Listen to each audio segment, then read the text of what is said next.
Good morning, good evening, everybody.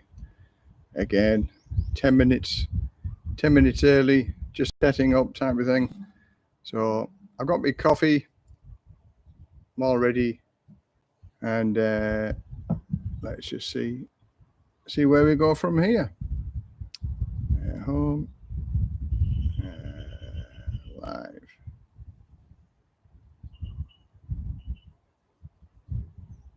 So we should be on there now.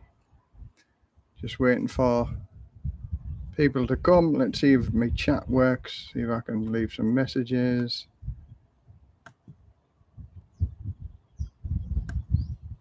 Maybe it's not.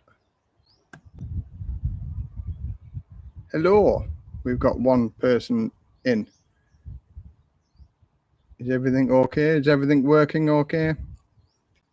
Can you hear my voice? Can you see the picture okay?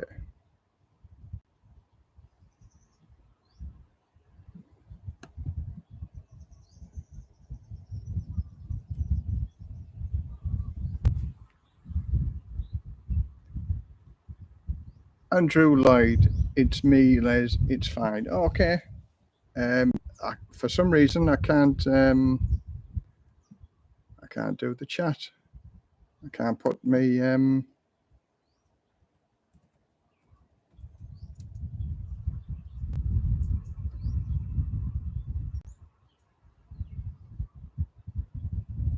Oh, I don't know. I don't know what's happened there. I might not be able to do any typing because it's just for some reason it's not working. Oh, we've got 13 in already. Well, so okay, a little different bit of a view from behind me today. I thought I'll move all the table, and we'll go from there. So yeah, everything's working okay. Ian Phillips, beautiful day there, Les, from a wet, dark morning in the UK. Yeah, look at that blue sky. Isn't that fantastic? 1st of December today. So from this month, I'm going to put my Christmas tunes on, get in a festive mood, because in less than 18 days, we go away on holiday. So again, good morning to everybody, retired and living the dream from sunny Thailand, 1st of December, and it's beautiful. I've got the fan on in the background. It's lovely. So the weather in the UK, I've been watching on the news. It's not very good, is it? I'll never ever get sick of being warm. As I say, I had too many rainy, grey days in the UK, and it's nice. This blue sky makes everybody feel much, much better. So I thought I'll spin everything around so everybody can see the blue skies. And again, this is my view on the morning. That's where the sun comes up. So the city is just over there. So I'm up about 6, 7 o'clock most mornings. Have me a cup of coffee, watch the sun come up. It's beautiful. And today now we're coming up to 3 o'clock in the afternoon. So in another couple of hours or so, it'll be dark. It gets dark at about 6 o'clock, which is still a lot later than it is in the UK now. I think it'll be about 3:30ish, 3:45 time. I always remember them. The night's drawing in, and then it doesn't get light until about 8:30 in the morning. I remember watching sunrise over Asda from my sister's balcony. So this is everybody's opportunity to ask wherever they want to know. If I close it, I might be able to do the chat now.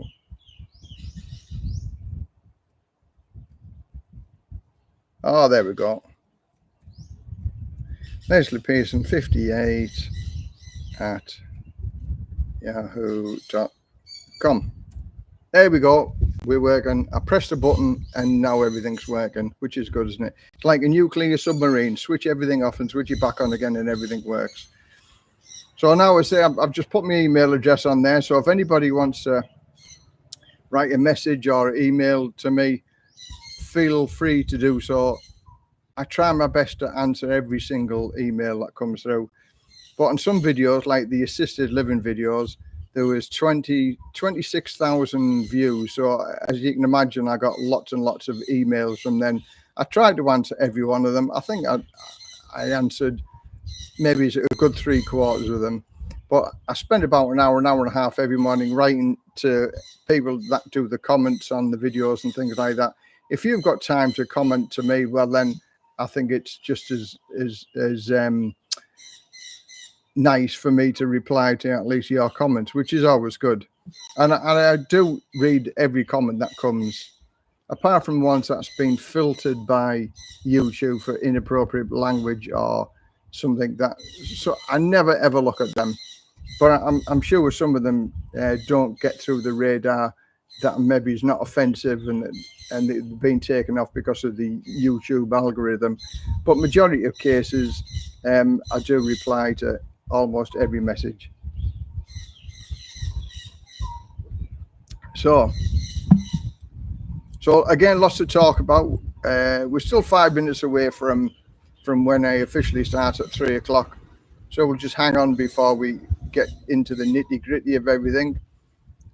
Quite a lot's happened in November, and here we are now, 1st of December, and sort of 2 weeks before we go on our big holiday for maybe 3 or 4 weeks in total, and I'm really looking forward to that. So what's everybody else up to? Again, just please leave your questions if anybody's got any questions. Andrew Lloyd, I'm back in the UK. I'm back in Lamlochcar, just back of Corsomet. Fabulous. Oh, Corsomet. Oh, Corsomet's lovely, beautiful island. As I say, one of my friends came over from England. He's now gone to the Philippines for Christmas, and we did that much really, and he did that much, and he was here for 3.5 weeks or so, and he still didn't get to Corsomet Island, even though I said to him, it's a must. Whilst you're here, you've got to go see Corsomet. But he had 1 or 2 other things that he had to do, and he did, and he thoroughly enjoyed his time here. And now he's in the Philippines, and he's doing some investigative work for me over in the Philippines because of my pensions workaround, where if you go to a reciprocal country, you can get your extra pension rise by living in the Philippines for 6 months. And let's face it, if you haven't had any rises for 4 years or so, it's probably worth in the regions of 200 quid per month for doing a 6-month holiday to the Philippines. £200 a month for life. Yeah. Stayed on the west coast at Ao Prau Resort. Highly recommend. Yeah, Ao Prau was lovely. Yeah, we go snorkeling there because it's crystal clear waters. The water is like in a little bay, and it's crystal clear waters, and it's always calm. Beautiful fish in there. And we've seen squid in there as well. We've seen an octopus around there. Loads and loads of little fish, and you can walk into the little reef that's there straight from the beach. It's beautiful. It's probably one of the best places on Corsomet. So well done for staying there.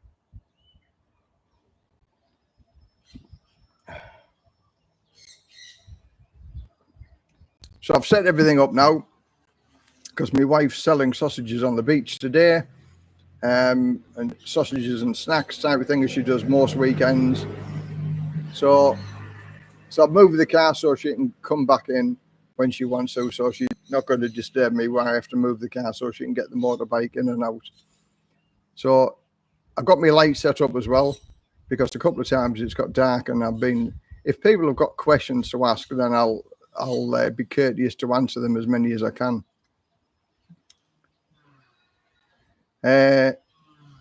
Toby Price. Summit is just down the road from me. Nice spot. Pang Mac though. Yes, it is expensive, Corsomet. It's funny, isn't it? Because it's cheap to get there. It's only 65 baht. 60 baht, I think it is, on the slow boat. About 45 minutes. And what adds the prices up is the army. You've got to pay 200 baht if you're a foreigner to get on Corsomet. Koh Chang is about 3 hours away from here, but I find it's much cheaper, and it's a bigger island, and there's more things to do in Koh Chang. So although we're 30 minutes away from it, sometimes we go to Koh Chang because we feel it's better value, and you don't get hassled by the army, asking for your ticket everywhere you go. We've only had one dispute with the army with the tickets. We went with some friends over the course of Met just for the day. And of course, you pay your 200 baht and your ticket lasts for 5 days. Well, we decided to stay the night there. So we just jumped back on the boat, went back home, and we were back within maybe an hour and a half with the luggage and clothes. And the army tried to charge us 200 baht again for coming on. And we still had this ticket stub dated on that day. And he was arguing. And when all said and done, you're never, ever going to win against them, no matter what you say. And we were saying that this ticket's valid for 5 days. I said, what if we were tourists and we want to go shopping at Rayong and then come back to the island? He said, then you have to pay again. So my wife was arguing black and blue to him. And he said we should have consulted one of the army guys before we left the island, and he would have stamped the ticket. Fair enough, I suppose. So instead of paying the £200 re-entry fee again, not £200, 200 baht, he give us a discount of 100 baht. So there's still one. And I'm sure, I am 99% sure he pocketed the 100 baht because we never got another ticket.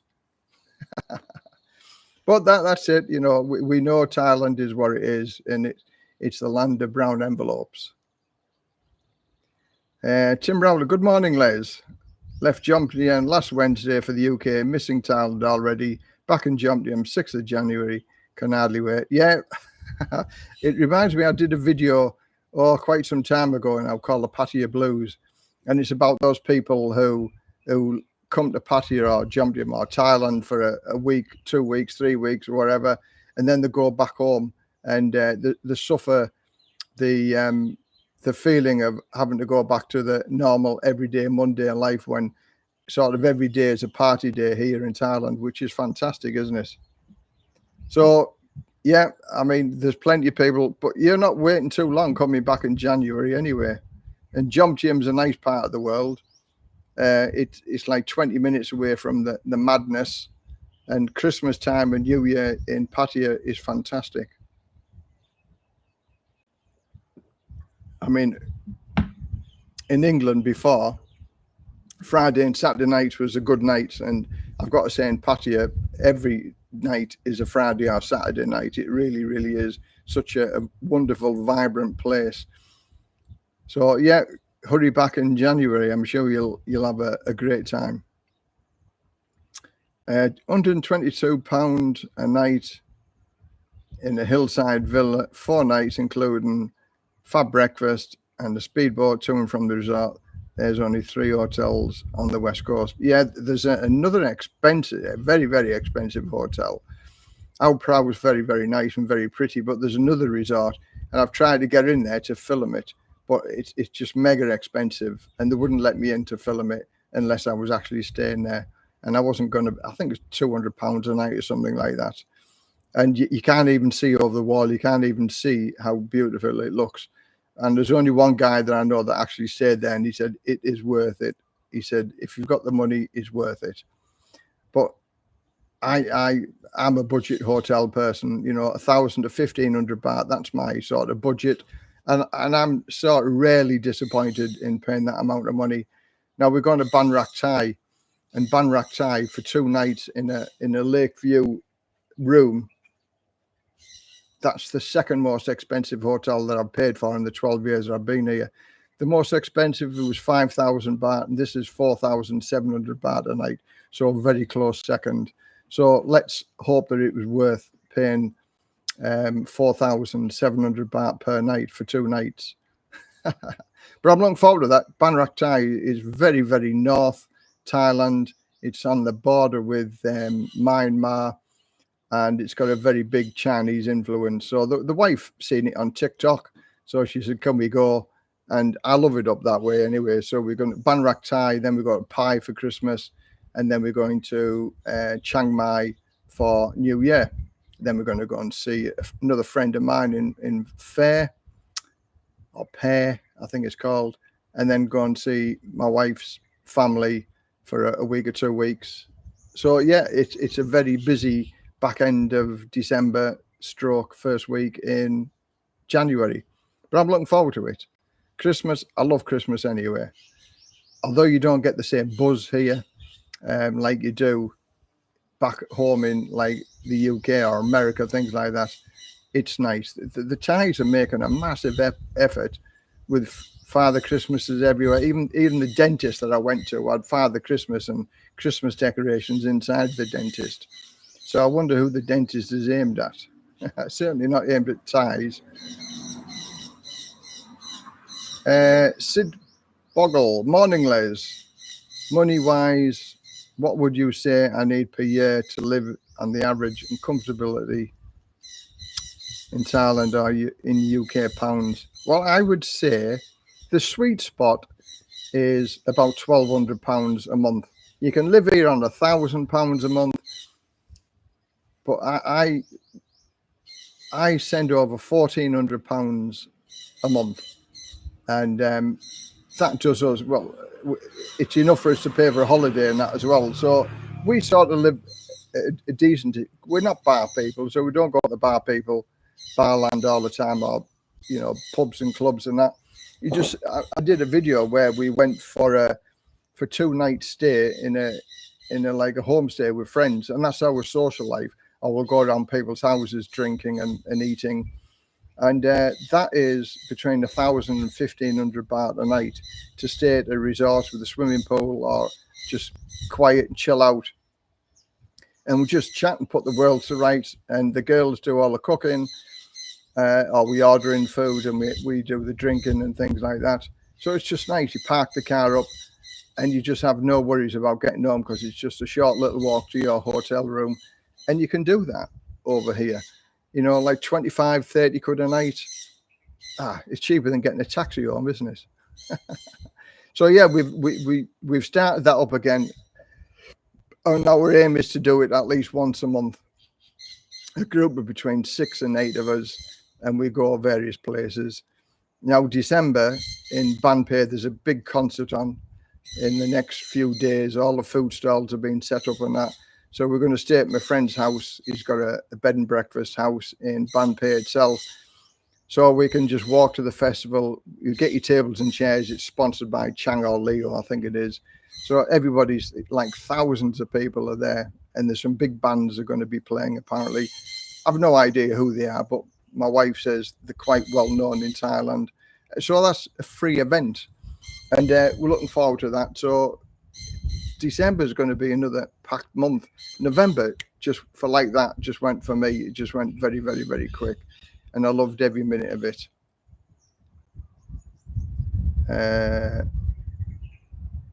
My birthday treat. Yeah, very well done. You've got to treat yourself on your birthday, because when we're getting older, we don't know how many birthdays we've got left, do we? So I've splashed out a little bit going up to, Ban Rak Thai, Pai and Chiang Mai. I've just booked a hotel, stunningly beautiful hotel. It's probably the 3rd most expensive hotel that I've ever stopped in, but it's over New Year's Eve in Chiang Mai. And Chiang Mai New Year's Eve is just brilliant. So it's walking distance. So I just need to park the car up for 3 days, 4 days, and then we can walk everywhere, because everywhere is local. And I'm so looking forward to that.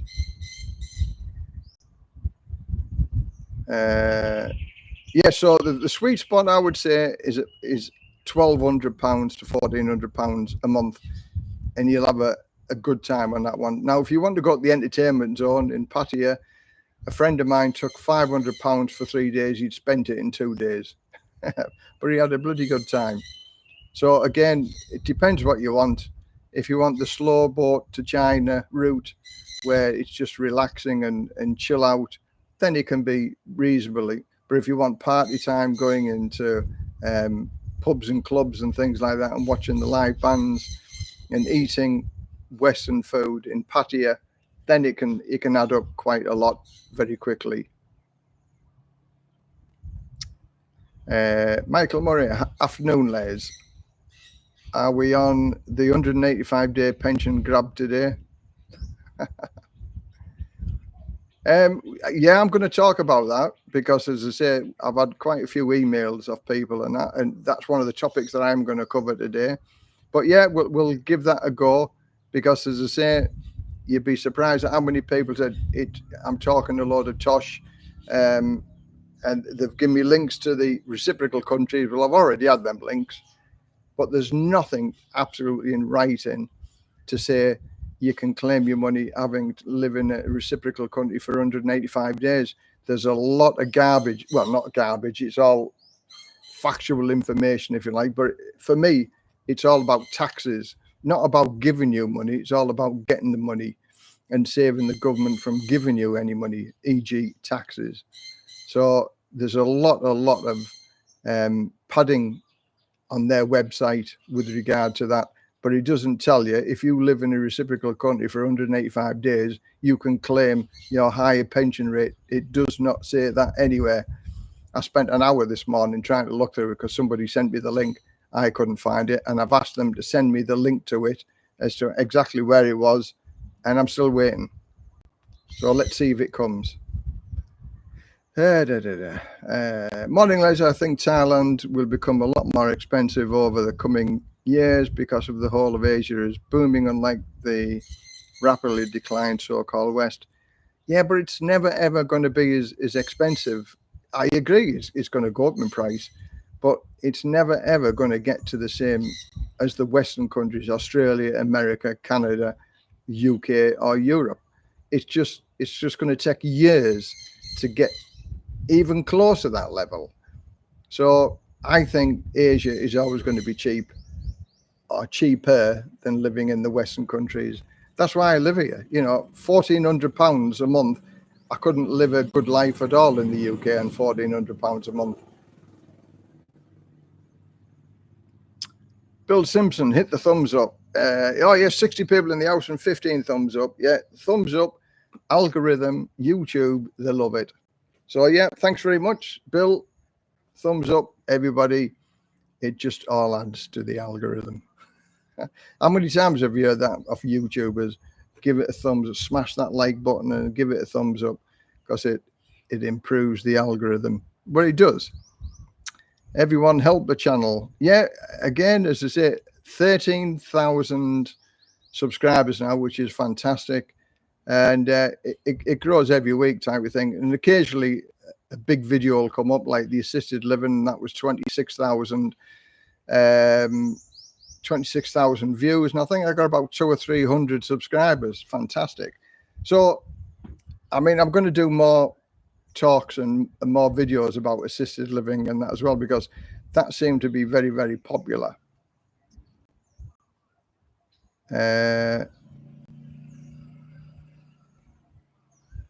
Can you retire on 1 million euros in Thailand at 50? Yes, you can. 1 million euros, you can soon spend it, but on 1 million euros, just off the interest of that, I would imagine that you'd be able to have a fairly good lifestyle over here.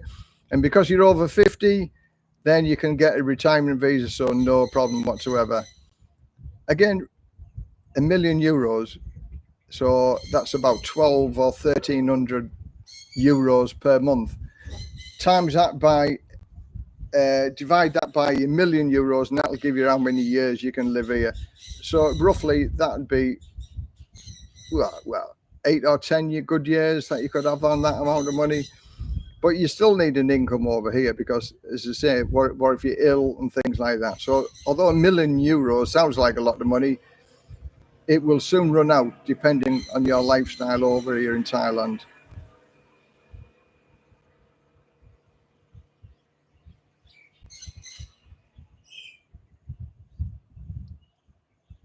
Why are you in Thailand? Yeah, okay. Let's have a look at that one.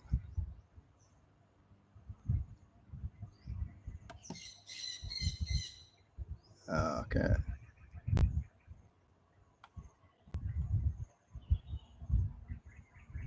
So let's have a look at that one. Okie dokie. I don't have any administrators and things like that, so I do it myself.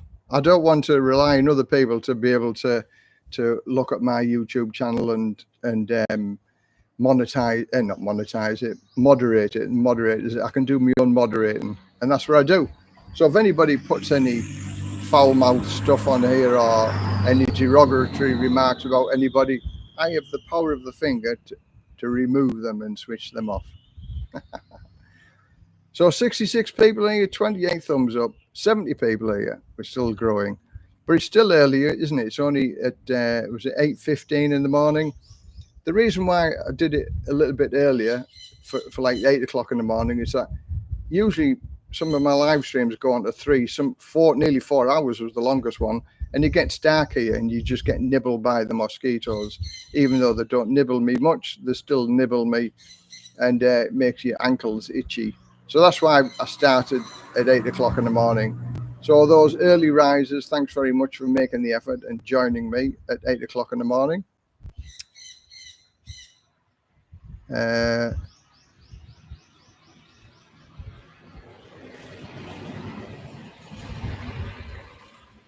Marry a decent woman and you won't need to retirement facilities in the Philippines.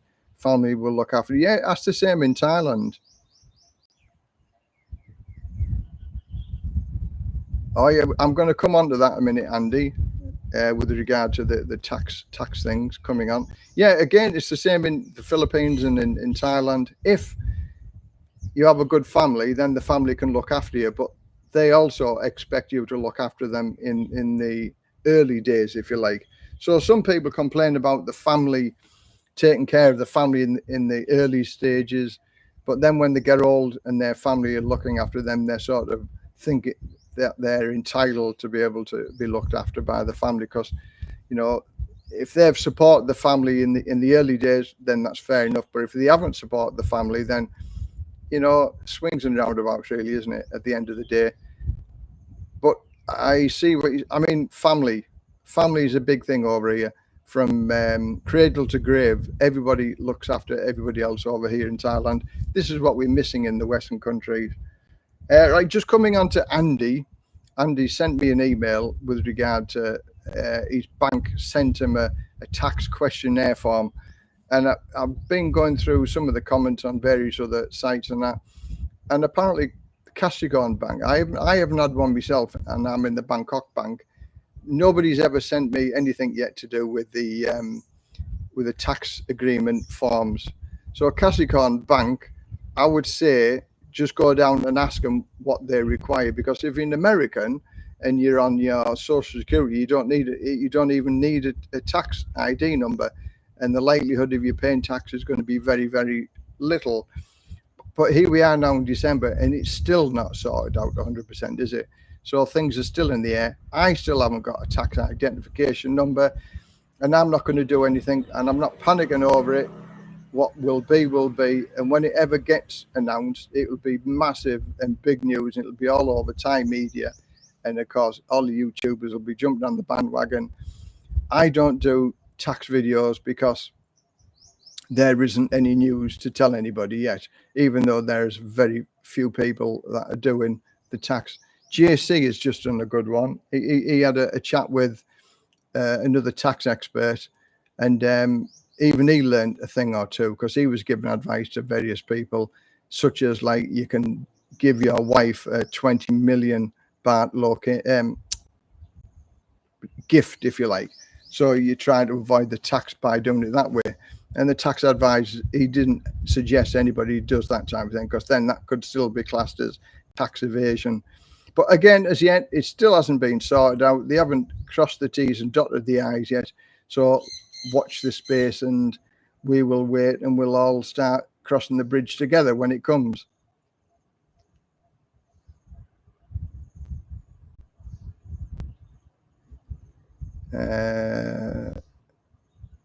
Right.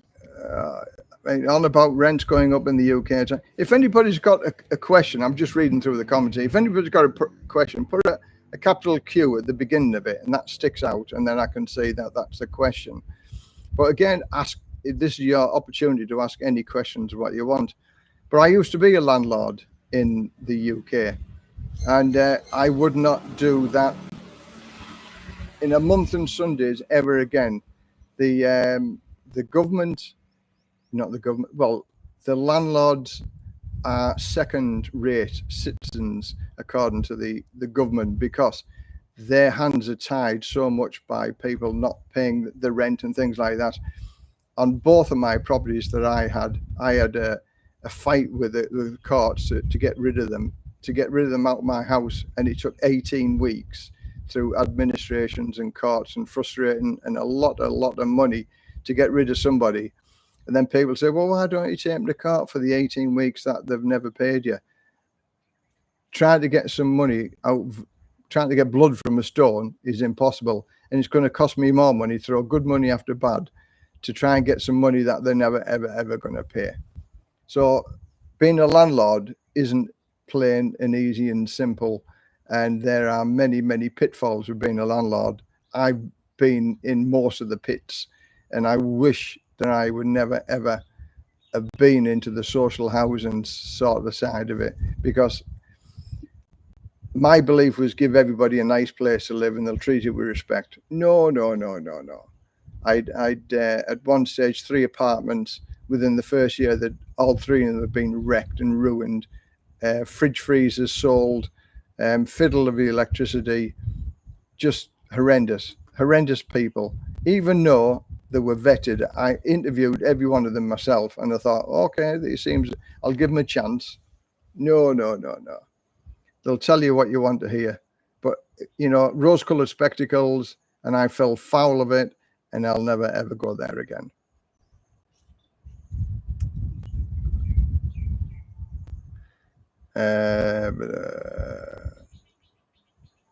I'm confused. 1 million euros I can draw down for 50 years at 2,400 euros a month. That will take me 92, and that's not enough money, and that's before interest. Well, there you go then. You did the maths. So you'll be living until 92, and then you'll be on the bones of your... But good luck with it. If that's what you want to do, go for it. But on €1 million, you could live anywhere you want. You could have a fantastic life. Lots of guys come over the budget of 2,000 a month, which would be fine, but then that you're supporting wider family, it's not enough. A big trap. No, I disagree with that. I live on £1,400 a month. I give my wife a salary every month. She sends some of that money to her family. Her family haven't asked for a single dime off me, and nor will they ever, because they're very self-support. They've got their own farm. My wife's got her own house up at the farm, at the family's farm as well. So they're actually quite financially well off, although one would look at them and think not. But they have their own land, almost self-sufficient and everything. And out of the 3 Thai girlfriends that I've had in Thailand in the 12 years I've been here, not one of them has asked me to pay anything towards the family. I suppose I was lucky, but I would say if you've got a partner or a wife that keeps asking and asking and asking, maybe it's the wrong person that you need to be with. Bill Simpson question: do you know the Canary Bay Hotel in Rayong, Les? No, I can't say that I do. But I mean, Rayong is a massive province. It really is. It probably take you an hour to drive from the beginning of Rayong to the end of Rayong. It's the same, my friend who came over here from England, he booked a hotel in Rayong thinking Rayong wasn't very big, and he was still 40 minutes away from where I live. So I picked him up from the, he came and met us in Bangkok, and I took him to a place in Ban Phe, and he loved the place. He stayed there for a month, 3.5 weeks, and it was a lovely location. He hired a little scooter, went all over the place, and loved it over here. Awesome question. I asked you a question about cortisol last week, and you answered about your cholesterol. Are you concerned about spiking your cholesterol levels on the keto diet? No, I'm not worried about that whatsoever. Apparently the keto diet, I think, well, if it wasn't you, it was somebody else I sent a reply to. The keto diet can actually improve your cholesterol levels over a period of time. And no, I'm not worried about that. I was more worried about being 111 kilos than I am of being about 100 kilos. And to be totally blunt and honest about that, I don't eat as much fat as what they recommend you to eat, because you get your calories from the fat. So I am moderate with the fat intake. I'm more of a towards this keto carnivore. I'm more towards the keto carnivore than keto fat. And I'm still only on one meal a day, and I don't feel hungry at all, which is better than any other diet that I've been on. Because if you restrict yourself in foods, and it's the carbs, it's the sugar that make you feel hungry. And as I say, and I had enough fat, for my body to feel full, and that's what makes you don't feel hungry. So no, I've got no worries about the cholesterol at all, and I feel good in myself. I really do feel good in myself, and as I say, being almost 1.5 stone lighter than I was 8 weeks ago makes a huge difference on the whole of your body. So yeah, I mean, you can worry about everything, can't you? You can worry about what foods you eat, all the preservatives in the food that the food industry put in. People tell me that I shouldn't be drinking diet soda with 0 calorie because of the sugars that they put in there. But what's more dangerous to you, the calorific values of sugar or the no calorie of the sugar replacement? I'll go for the sugar-free Diet Coke and the sugar-free drinks all the time, as opposed to having proper sugar. But then that's everybody's choice, isn't it? It's people have a choice at the end of the day. And when I get back down to, less than 100, I know I'm going to put a little bit of weight on over Christmas. Everybody does. But then 105 kilos is my trigger point. And I find it's not difficult to lose, a number of pounds. It might take 2 or 3 months to put it back onto 105 kilo. Who knows? Latitude living. Do you think the average person has a huge saving in Thailand? I met a Thai lady on the Friendly, and she wants me to invest in a buffalo farm in the East End. She said I can get returns of 9%. Buffaloes, yeah. You need to go with your gut feeling. If there's any red flags flying type of thing, then you need to buy beware. So yes, I personally know lots of people who've lost a lot of money over here, but when all's said and done, it's their own stupid fault. If it sounds too good to be true, it's too good to be true. Don't listen to what they want. They're telling you what you want to hear in the first place. Go with your gut feeling. If you feel you can get ripped off, move on to somebody else. I've never, ever felt like that with the 3 long-term girlfriends, but I've had a few short-term girlfriends. Within 1 or 2 weeks, the red flags were flying and the warning bells were sounding, and it's just like, bye-bye, see you later. Don't be afraid to do it. 30,000 baht a month is comfortable for Thai people, I'm told, and it all depends on your lifestyle. Good if you don't drink and smoke, for starters. Well, I don't drink a lot. Well, I don't drink and drive, and I certainly don't smoke. I'm not in the bars, so that cuts an awful lot of expenditure away. But we eat out quite a few times, and my wife does the cooking. It's cheap living, £1,400 a month. I can't say, that's expensive to live, is it? And that pays for absolutely everything. Again, it's how you want to live your lifestyle. If you want entertainment all the time, well, then you're going to pay for it. Now then, Les, been a subscriber for yours for nearly 2 years now. Great information. I retired from North Yorkshire, UK, here in June 2023 at 51 years old. My mate got me into YouTube 10 months ago. Oh, thanks very much for watching. Long-term subscriber, 2 years. I've been doing it for about 4 years now, so it's 4 years to get to 13,000. So it's been a right old slog, but we're already there. So for people on the live stream, if you haven't subscribed yet, subscribe.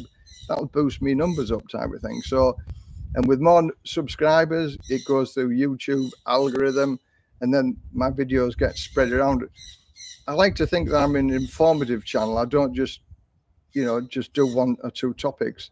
I do solar, I've done retirement, assisted living, bankruptcy, divorces, living with a violent Thai girlfriend, holidays. So I cover many, many, many subjects, not just a fair few of them. The gardening, the house, how you can buy a house, with the, rent to buy system. There are many ways. I have workarounds for visas. I have all sorts of things. Over 500 videos. So if you're ever bored one night, just go through the 500 videos. There's plenty of information out there.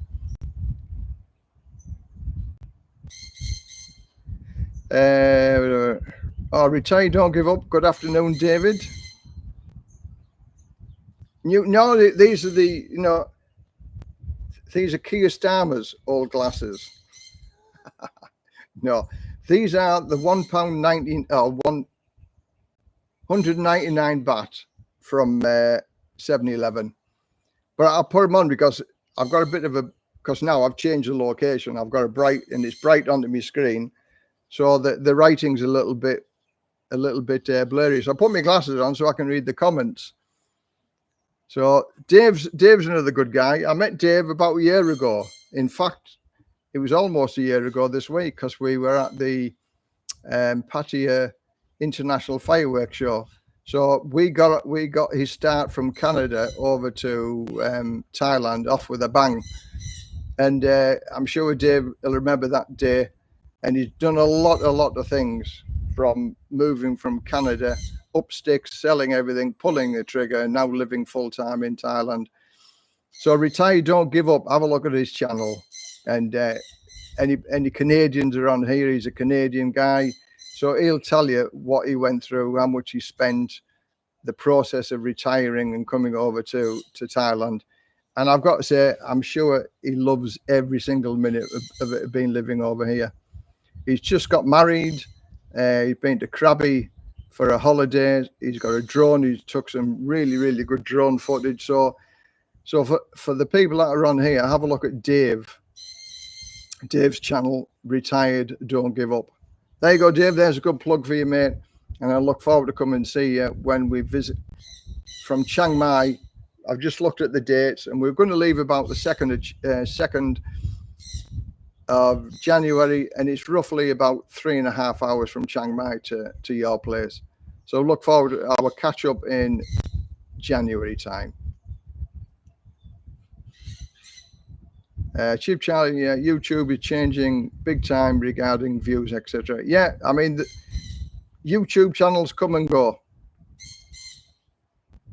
Les, do you need to transfer your pension to a Thai bank or pension scheme, or can you access your UK private pension in Thailand? Yeah, I mean, if need be, both my private pension and my state pension could be paid directly into my Thai bank account. But as it is, I still haven't got my state pension yet. I'm still 2 years away from that. But my private pension goes into my bank. I transfer it to TransferWise, and then TransferWise transfers it over to my bank account, which is cheaper than paying direct into my Thai bank account. For sending £1,400 over from England, it cost me around £8, which is very, very cheap, isn't it? And if I did it through the bank, it'd be about £30 or something like that. So it's a huge saving. TransferWise is brilliant for moving money around. Oop. So one of them other soda drinks, 0 calorie, Singha, lemon, 0 lemon soda.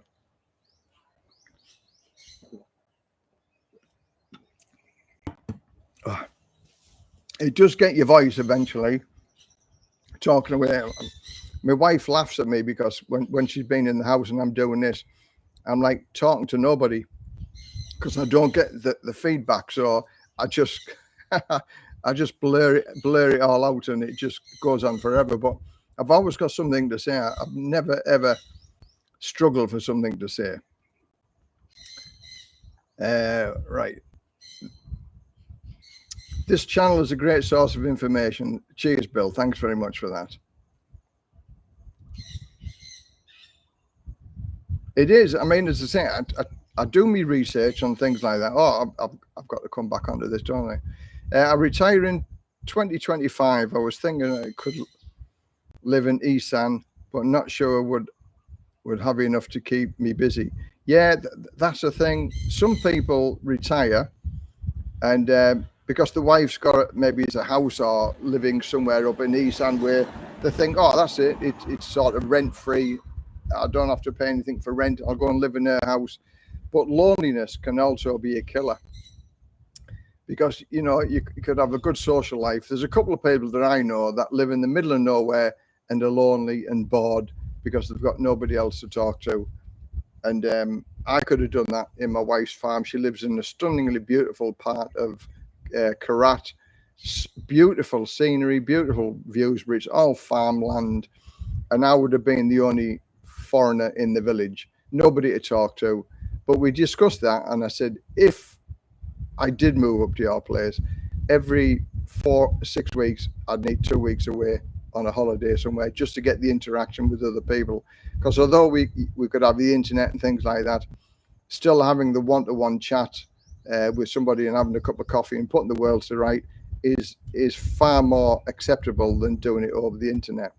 So yeah, think twice, think once, think twice about living in a rural location. It may sound very good, but if you're not used to living in a rural location, you find it very, very tough.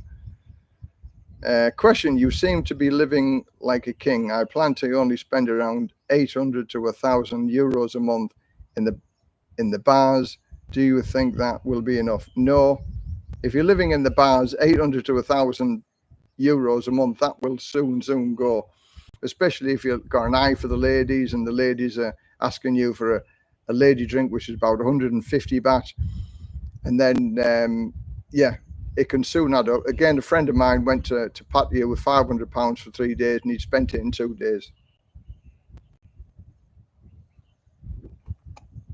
Alcohol, bars and women will suck all your money up, no problem whatsoever. So if you want to live around in the bars, then I would say you need at least double that amount of money. Matthew Fry, transport to Jamtiem if you want cheap to go to Bangkok. Central bus station, you could go everywhere in Thailand. Yeah, the bus station is good in Jamtiem. You can get the bus from Suvarnabhumi Airport to Jamtiem, I think either 120 or 140 baht. Cheap as chips. And again, same to the airport, 120, 140 baht from Jamtiem to the airport. Big Bad Les, keep up the channel, great knowledge. Thanks very much.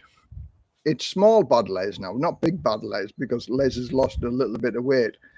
I've lost 9 kilos.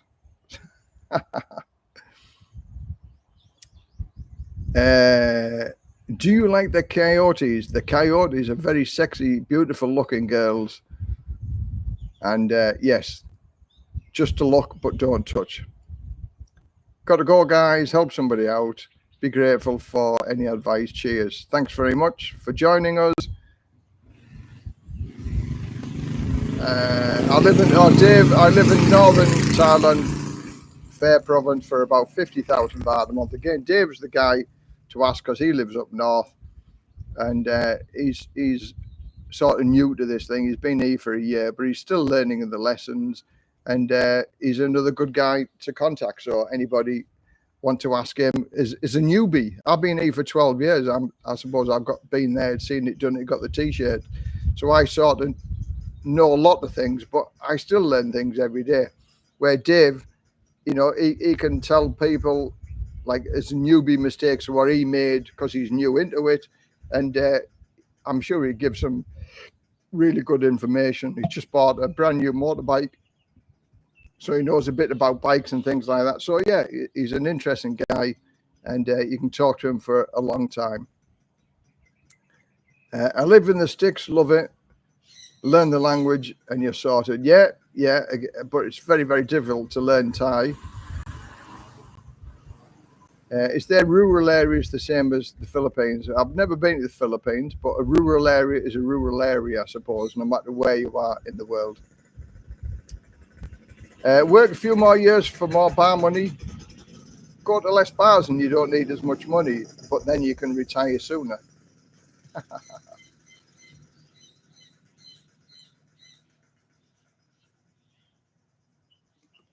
Let's have a look. There we go.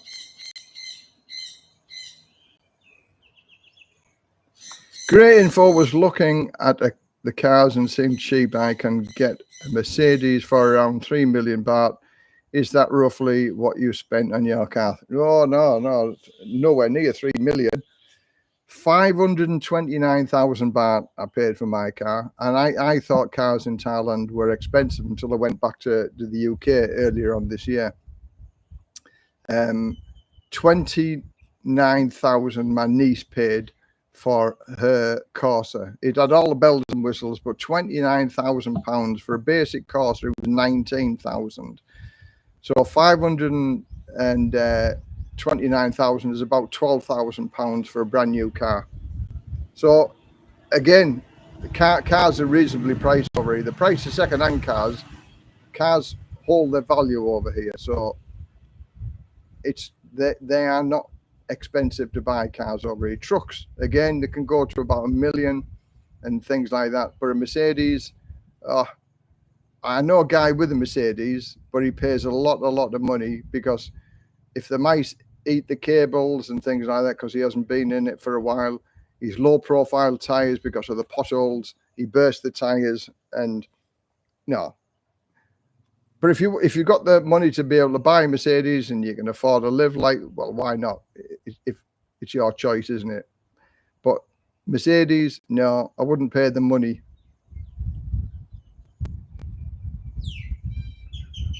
Retired, no government. Yeah, that's me, newbie, and I have made lots of mistakes.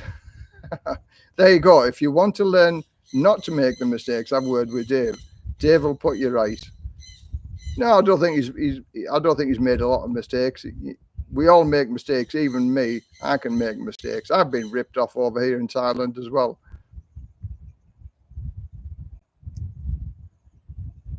Why not touch the coyotes?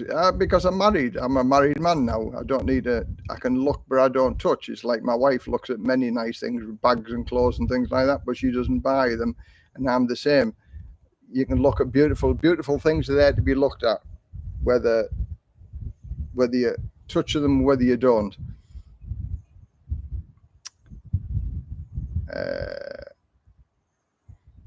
Do you ever consider living in Spain? My mate has a house in Fuengirola. He retired at 55 and chose 40 years working at Asda.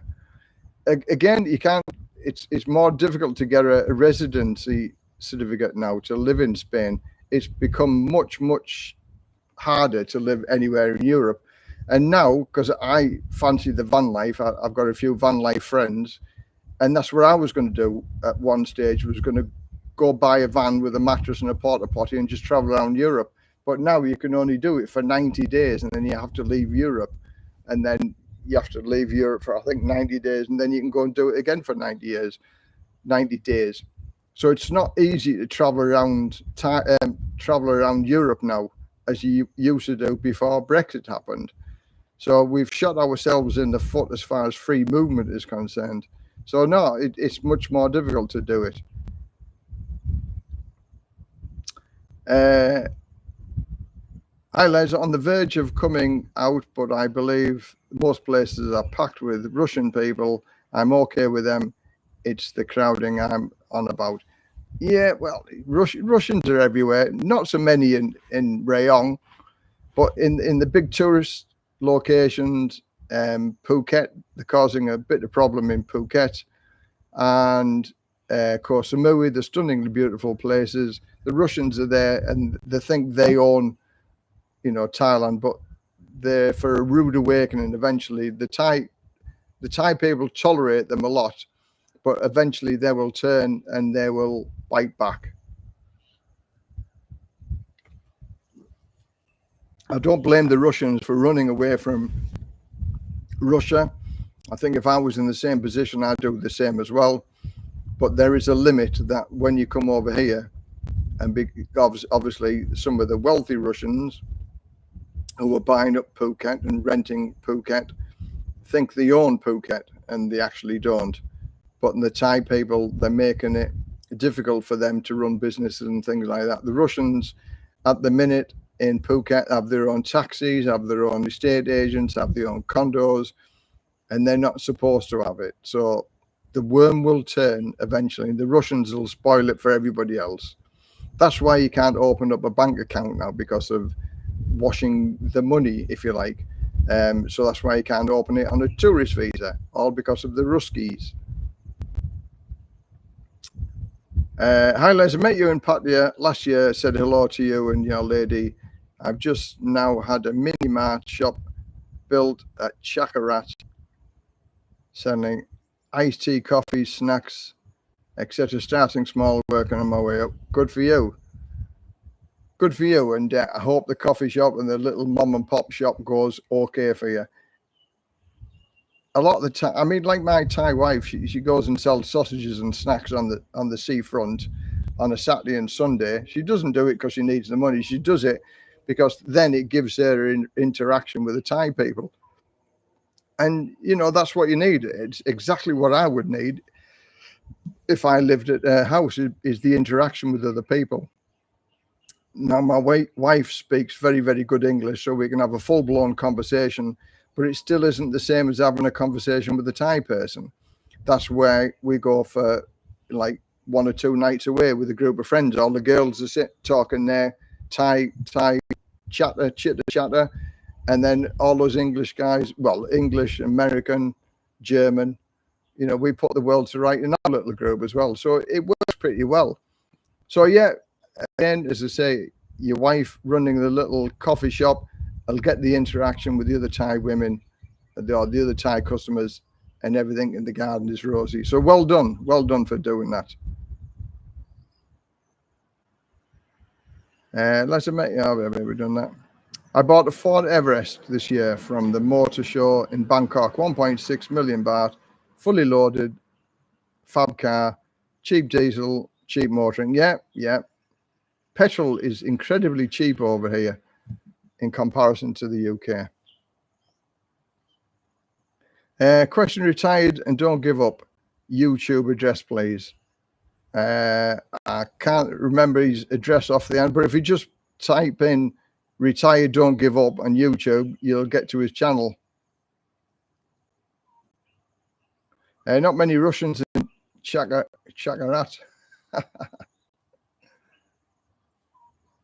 Ban Saray is fabulous, which is good. Thanks very much for saying that.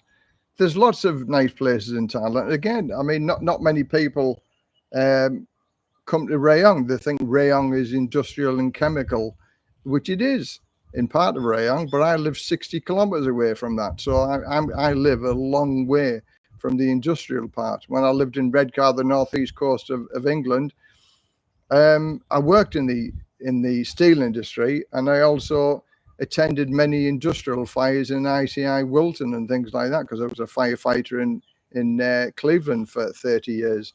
So yeah, Redcar wasn't the best place to live in the northeast of England, but within an hour you're in some spectacularly beautiful locations. But Redcar was a cheap place to live, and it's provided work for many people around that area.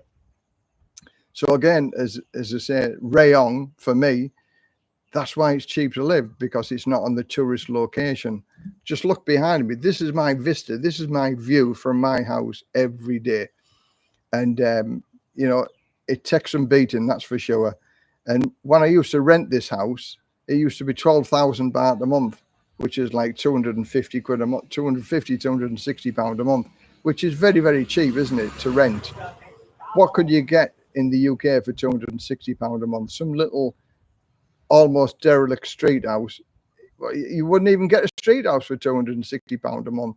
more like 450 to 500 pounds a month for a 2 up, 2 down terraced house in the middle of not a very nice area.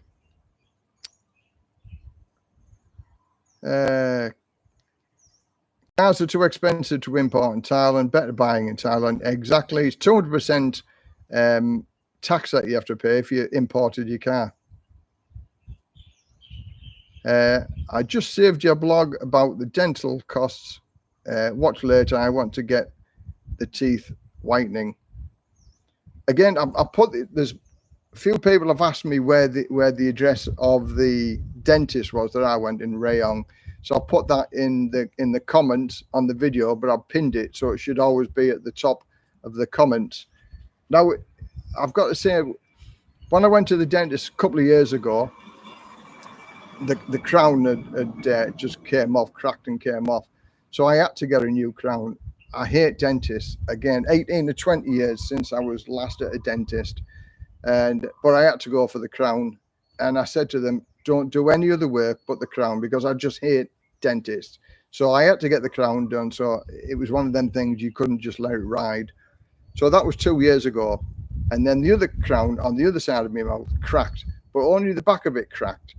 So I just didn't want to go to the dentist. I put it off. And when I was back in the UK in July, I felt a cavity in the back of my tooth, and I'm thinking, oh, I've got to get that done, because that's going to turn into a black decay, and then I'll have to get the tooth out. And I know getting a tooth out hurts. That's why I hate dentists, because it hurts.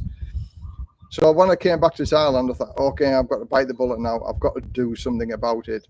And I thought, well, whilst I'm going in and getting that sorted, I'll get the crown sorted as well. So the dentist that I went back to in Rayong, it wasn't sort of the best, but it was pain-free the last time I was there. But I thought they were a little bit cheeky, upping the price from 8,000 to 16,000, and then saying that's where it starts at. So my wife had a bit of an argument with that, and I said, no, listen, if they're arguing about it, fair enough, it's whatever their price is, but for me it was too much. So we looked for somewhere else. And a friend of mine just moved around the corner from me, found this dentist in Rayong, absolutely superb, beautiful. It's just been open about a year apparently, but it's beautifully decorated inside. It looks smart. All the staff are smartly dressed. Everything's brand new, the dental equipment and stuff like that. Again, no problem sending people to that dentist. And 12,000 baht for a crown, I was happy with that. Although on the comments, some people are saying in Bangkok they paid 6,000 to 8,000 baht for a crown.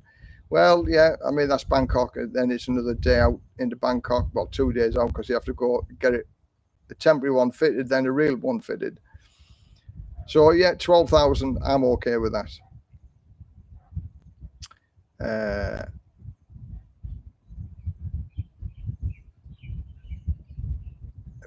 You live in Bangkok, don't you?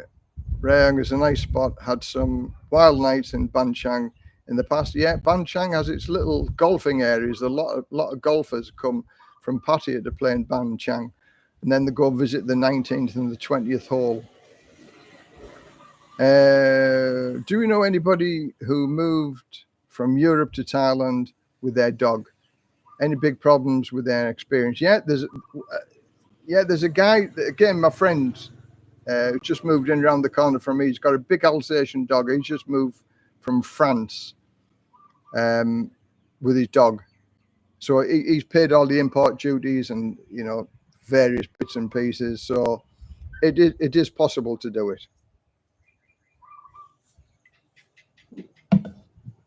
So that's 2 or 3 people. Yeah, certainly 2 people that I know 100% have moved here from Europe with the dogs. But again, I think it's hot for the dogs over here, for the temperature wise. But maybe you still get used to it. I've seen Thai people with husky dogs over here.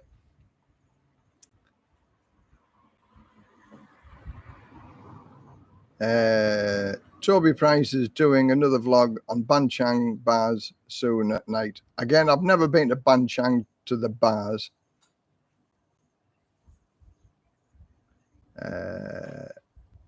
Went to the dentist in Pattaya for filling, cost me 500 baht. That's cheap. Walk out laughing in New Zealand, it's about $200. Yeah, I mean 500 baht for a filling is very, very cheap. So that's good value. Yeah, it was 1,600. Was it about 1,600? The total bill for the cleaning and the filling came to 2,600. So I think maybe the filling was 1,600 and the cleaning was wherever it was. Again, 2,600. I'm okay with that, which is about 59 quid. Les, how much weight are you now? Looking good. I'm 102 kilos now, so I've lost 9.4 kilos and still going down. My heaviest that I ever was 118, and I'll never, ever, ever, ever get back to that weight again. I mean, now 102 kilos, I feel great. You know, all my clothes fit. My shirts are not, the buttons aren't ripping apart type of thing. My shorts now, I need to go and buy some more shorts because I'm like a 40 waist, 38 to 40 now. So I need a belt to keep my trousers up now. So I'm going to go and buy some more shorts. But my goal is next year to get down to 90 kilos. So I've still got another 12 kilos to lose to get to that weight. And but I'll do that after Christmas. My New Year's resolution is to get down to 90 kilos. It's easier to lose 5 or 6 kilos than to lose 11 kilos. So usually my trigger weight is 105, but because I went to England because my sister was sick, I had all the things I shouldn't have over in England, as you do. And yes, I put 9 kilos on in 3 months in England, eating all the wrong food, of course. So that's my own fault, and I am paying for it.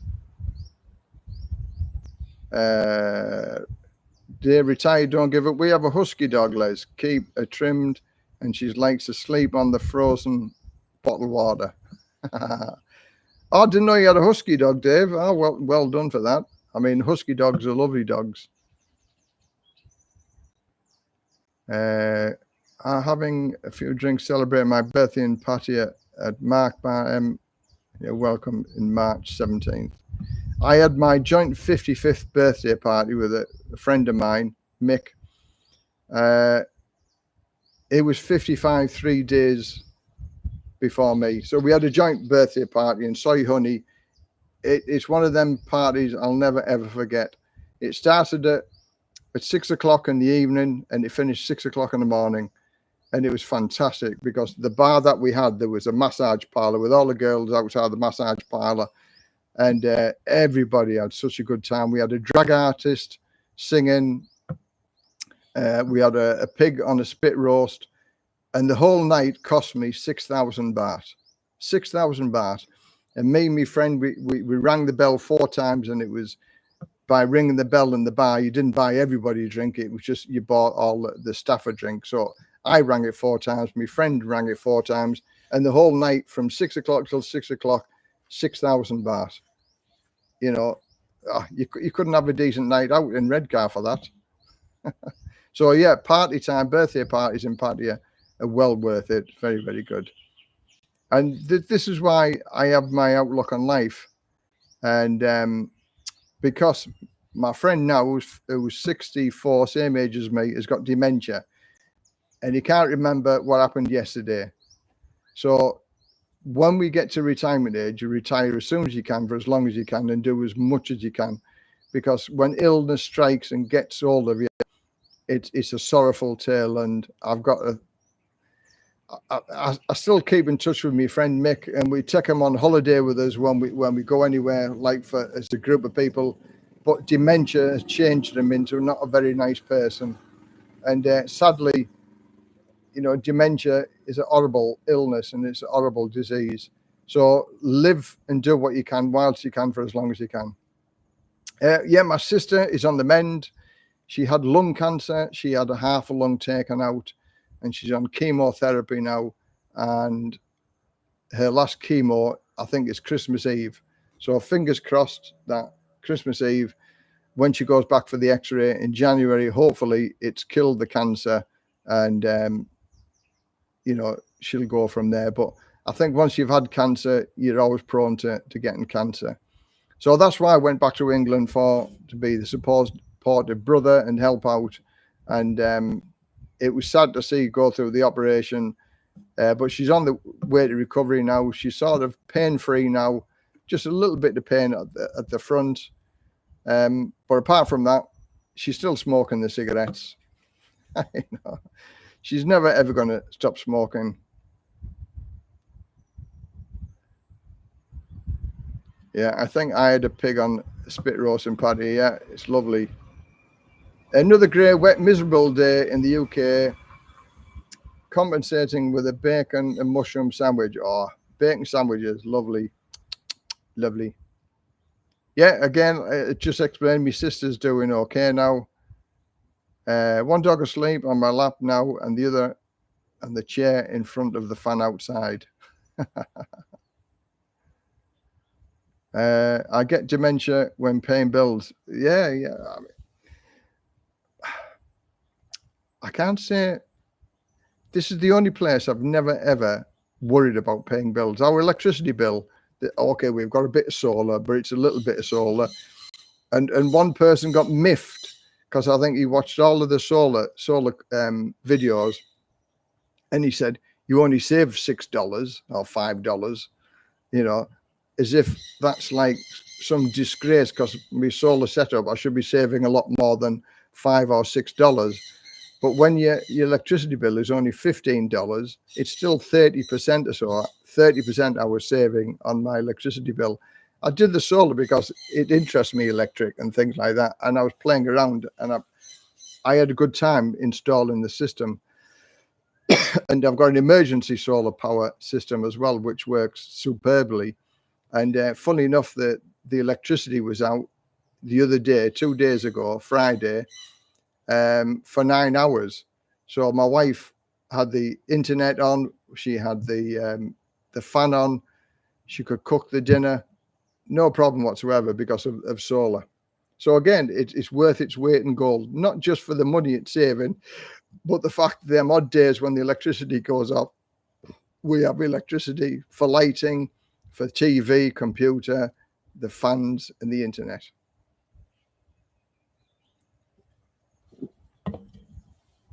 Well, did you ever get Ed Sweeney's channel? An aggressive brain cancer, being given 2 years to live at best. Another lesson to retire as soon as possible. Yeah, I mean, Steady Eddie wasn't my cup of tea. I watched a couple of his videos type of thing. And the one that was sort of prevalent was when he said he's retiring at 62. And he said, if I don't retire at 62, when am I going to retire? I want to travel the world. I want to go and see this, that, and the other. I think it was 62-year-old when he did it. And 2 years later, he got his brain cancer. So I'm sad that he's got brain cancer. And I think he only had 15 months to live. And I know he still wants to come back to Thailand, but that is so almost impossible, I think, now, because he wouldn't be able to get medical insurance to come and travel over here in Thailand. He went to Amsterdam for a little bit. You could see he's deteriorating over a period of time. And I do feel sorry for Steady. Again, he wasn't my cup of tea, but I admire the man that he said he wanted to do what he wanted to do, and he went and did it. There are so many people, OMYs, I call them, OMYs, one more year before I retire. No, I'm going to do just one more year. I've met so many people of them, and one more year, it may be too much. It may be too late. I retired at 15, don't regret any single moment of being retired. I went around the world for a year, then I went around Europe for a year. So I did all my best traveling when I was young. And the next time I'm going to do the traveling is in 2 years' time when I get my state pension. And my state pension is just travel money. And I'm so looking forward to that, because that's going to say from 66 to 70. And when I get to 70, I'm sure I'll be starting to struggle at 70-year-old. So I'm going to have 4 blooming good years of seeing everything that I can see on my state pension. because I think one day that state pension will stop, because the government will make sure of that. And I'm going to come on to that in a minute.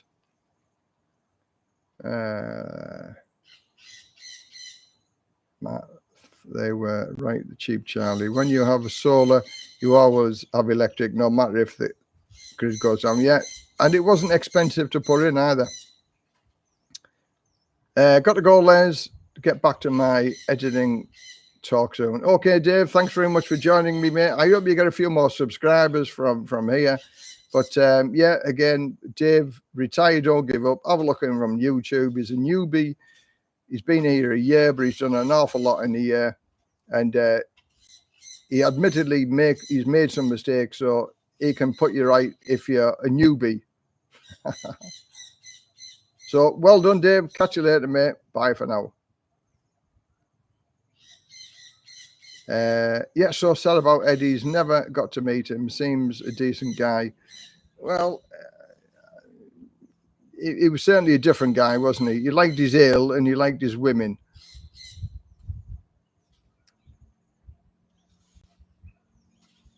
The reason that there's not a great uptake of solar in Thailand, the electricity is so cheap, it takes years to recoup initial out. Yeah, I agree with that. Electricity is so cheap here in Thailand. You know, my electricity bill without the solar was 800 baht, like 18 quid. So that's not expensive. It's an £18 electricity bill. Some people in England pay more than that per week.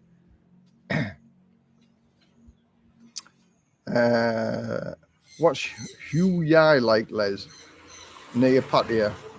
Hugh Yai. I don't know. I've never been there. Never heard of it until now. Cheers, Dave. Yeah, I'll catch you next month. Second or third, I'll text you and let you know for sure where we're going to go, where we're staying from. So anyway, we've been going an hour and 16 minutes, and I'm going to speak about a couple of subjects now that were very hot topics. Pension, UK pension. I like getting my teeth into this one because it works, and I know it works. And there are people living in the Philippines tell me it works, and they've sort of done it. And there's a guy sent me a link to the website for the Department of Work and Pensions about reciprocal agreements. Can I find where it says in the reciprocal agreements how you can get the 185 days and then you get the full state pension rise? No, I cannot find it. I've looked all over the place.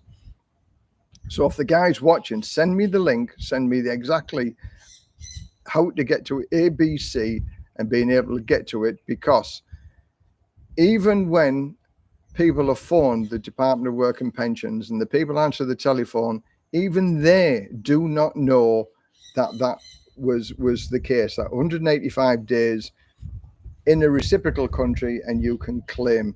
Some people turn around and say then you've got to make sure that, inform them that you are an habitual resident in that reciprocal country.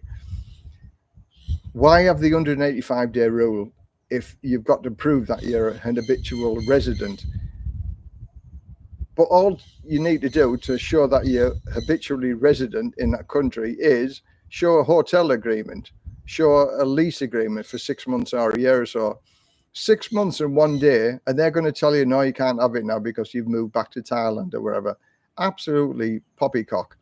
Otherwise, the government are then, why have a rule if they're going to break the rule? And that's what the ruling is. Well, actually, in fact, it's 183 days, but I say 185 to give 2 days either. So you don't want to lose it for the sake of 1 or 2 days, do you? Because if they could stop paying you the money, they'll stop paying you the money. But by staying there for 185 days, you qualify by over the 2 days, depending on what time you get there, what time you leave, blah, blah, blah. So 185 days is the magical number. And if you stay, let's say the Philippines, for 185 days, you phone them up in advance and you get a reference number off them. And I've given all the phone numbers of the pensions department that you need to ring, the International Pensions Service. And it's a Newcastle number, and it's not a free number. You got to pay for that also. And you inform them that you are resident in that country. And then from that first day, you will get the new increase that you're entitled to. And once you leave after 185 days, then that new increase stays. And you've got to do that 185 days within the financial year. That's from the April the 6th to the April the 5th. If it overlaps that April by even 1 or 2 days, then you don't qualify. Then you'd have to do it all again. So timing is essential, and it's only 6 months. Yes, there's other reciprocal countries, and I put a list on the video of the reciprocal countries that you can go to. So, for instance, if you lived in Thailand and you wanted to get your pension rise, and again, it's not worth doing it on a yearly basis at 2.5% or 3%, which is it's going to go back to normal as it was. But in the last 4 years, there's something like a 24% pay rise that you got if you haven't been getting your proper pension for the past 4 years. So 24% is roughly 200 quid a month. 200 quid a month for 10 years is £26,000-ish. So take into expenses of, say, a few £1,000s. So my calculations is that it's a 2 year, then that you get your payback. Then anything after 2 years, then you're winning. So in a 10-year period, I'd sooner have £26,000 in my pocket than leaving it to the government. So look at the bigger picture. Don't just look upon it that it's going to cost you money in the early stages to be able to get your money back. Look at it this way. The government are going to pay you to have a holiday with your money so you can get a bigger pay rise. It's the way you look upon it.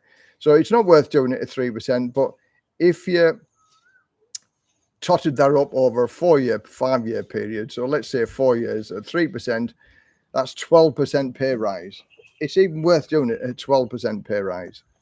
So swings and roundabouts in it, but there are ways to do it. It is possible, and I'm sure their phone line will have been red hot this week because there's something like 10,000 views on that one video. So their phone will be red hot, and now I'm sure all the workers that who answer the phone know what the answers are without passing it on to somebody else or saying it's not true. Again, I have a few emails from people who are actually doing it and are going to do it to that system in the Philippines. I've got a friend that was over here who's now visiting the Philippines, and he's looking at how much it's going to cost for a visa to be able to do it for 6 months, accommodation costs and things like that. So more videos to come on actually ways of doing it. But it is possible, that is for sure.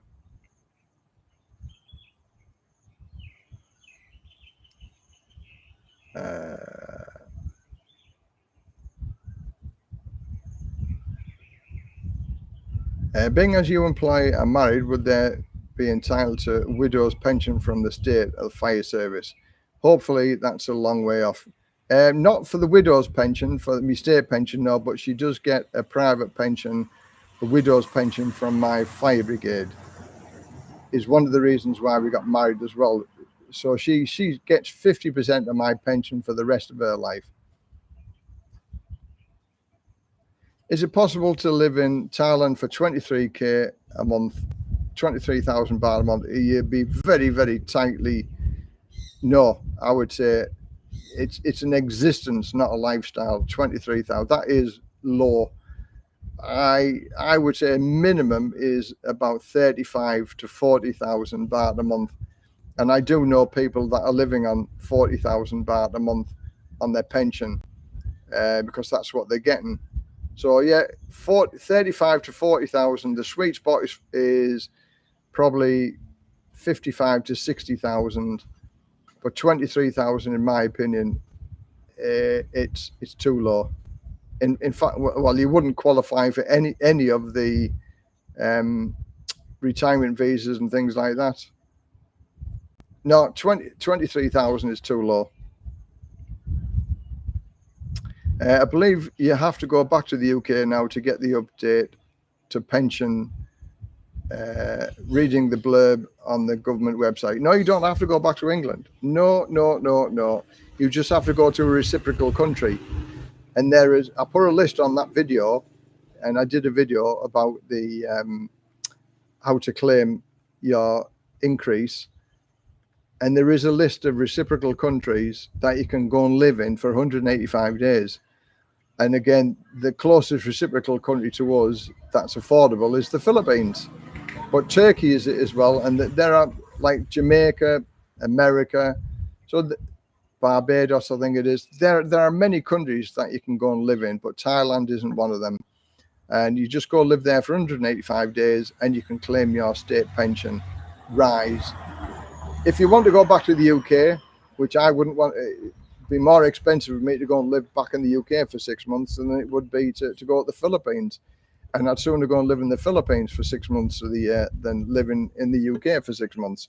So, no, it's not true. You do not have to go back to the UK, just a reciprocal country.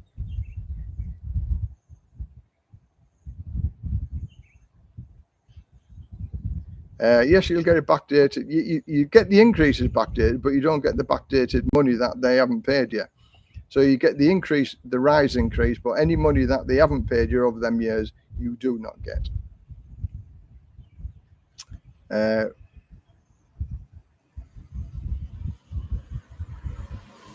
She could have gone to America to get the increase in her pension, but they won't tell her about it while she is meeting them. Yeah, they don't want to tell you. Again, I found this out by just investigating it. And when I read some article somewhere, the fact that what this started on was the girl or the person that lives in Canada.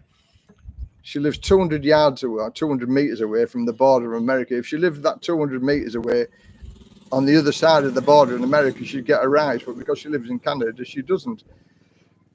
So they went to the House of Lords and discussed it and debated it, which got my interest up, thinking, well, if she lived there, she could have got it. But because she lives where she does, and then I was told, it took me a long time to find out, and a lot of investigation, phone calls and emails. And that's where they came up with the 185 days. But is it on their website? No, it is not. But once I got it and found out, wow, I let the information come out. And many people doubted it. Many people poo-pooed the idea, said I was totally wrong. But when I insisted, I spoke to the horse's mouth, the top person in the Department of Working and Pensions, they told me I was correct. And now the sort of floodgates are opened, and there are going to be many people who are going to do it. But it's not even worth bothering about, because there's 500,000 people not getting the extra rise. 500,000 people isn't a lot of people. Even if you say a quarter of them are going to do what I'm saying, go and live in a reciprocal country for 6 months, a lot of them people are going to be in their 70s, maybe late 70s, early 80s, and they're just going to say, forget about it. So it still isn't even going to cost the government a lot of money. But for me, if you're newly retired and before 70-year-old, it's well worth it. And the people that have actually gone and done it, £200 a month extra for the rest of their life. I think it's worth a holiday for 6 months for another £200 a month, especially when the government are paying you that £200 a month to live there in the first place, which pays for your accommodation, food, and everything else like that. You've got to buy food, even if you lived in Thailand or whatever. But the flight over to the Philippines is back is 150 quid. As far as I'm aware, it is about 45 quid a month for the visa. So the only extra cost really is your accommodation, which I'm sure you can get for £200 or £300 a month. So it's sort of a net zero really, isn't it? Or almost net zero, a cost to get over there and live. That's the way I look upon it anyway.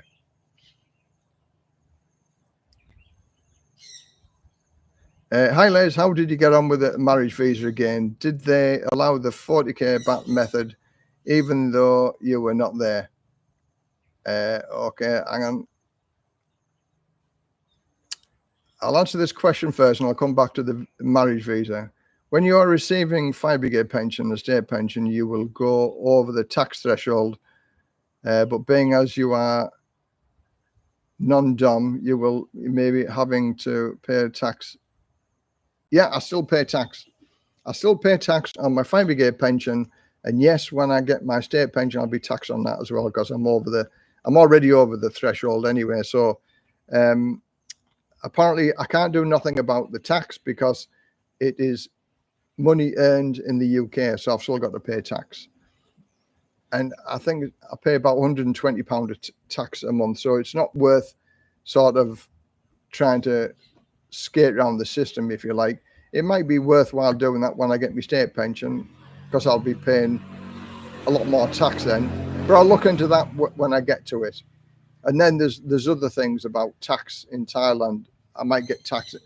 That's all up in the air yet. So I'm 2 years away from that. So I'm not even going to worry about it until I get somewhere near it.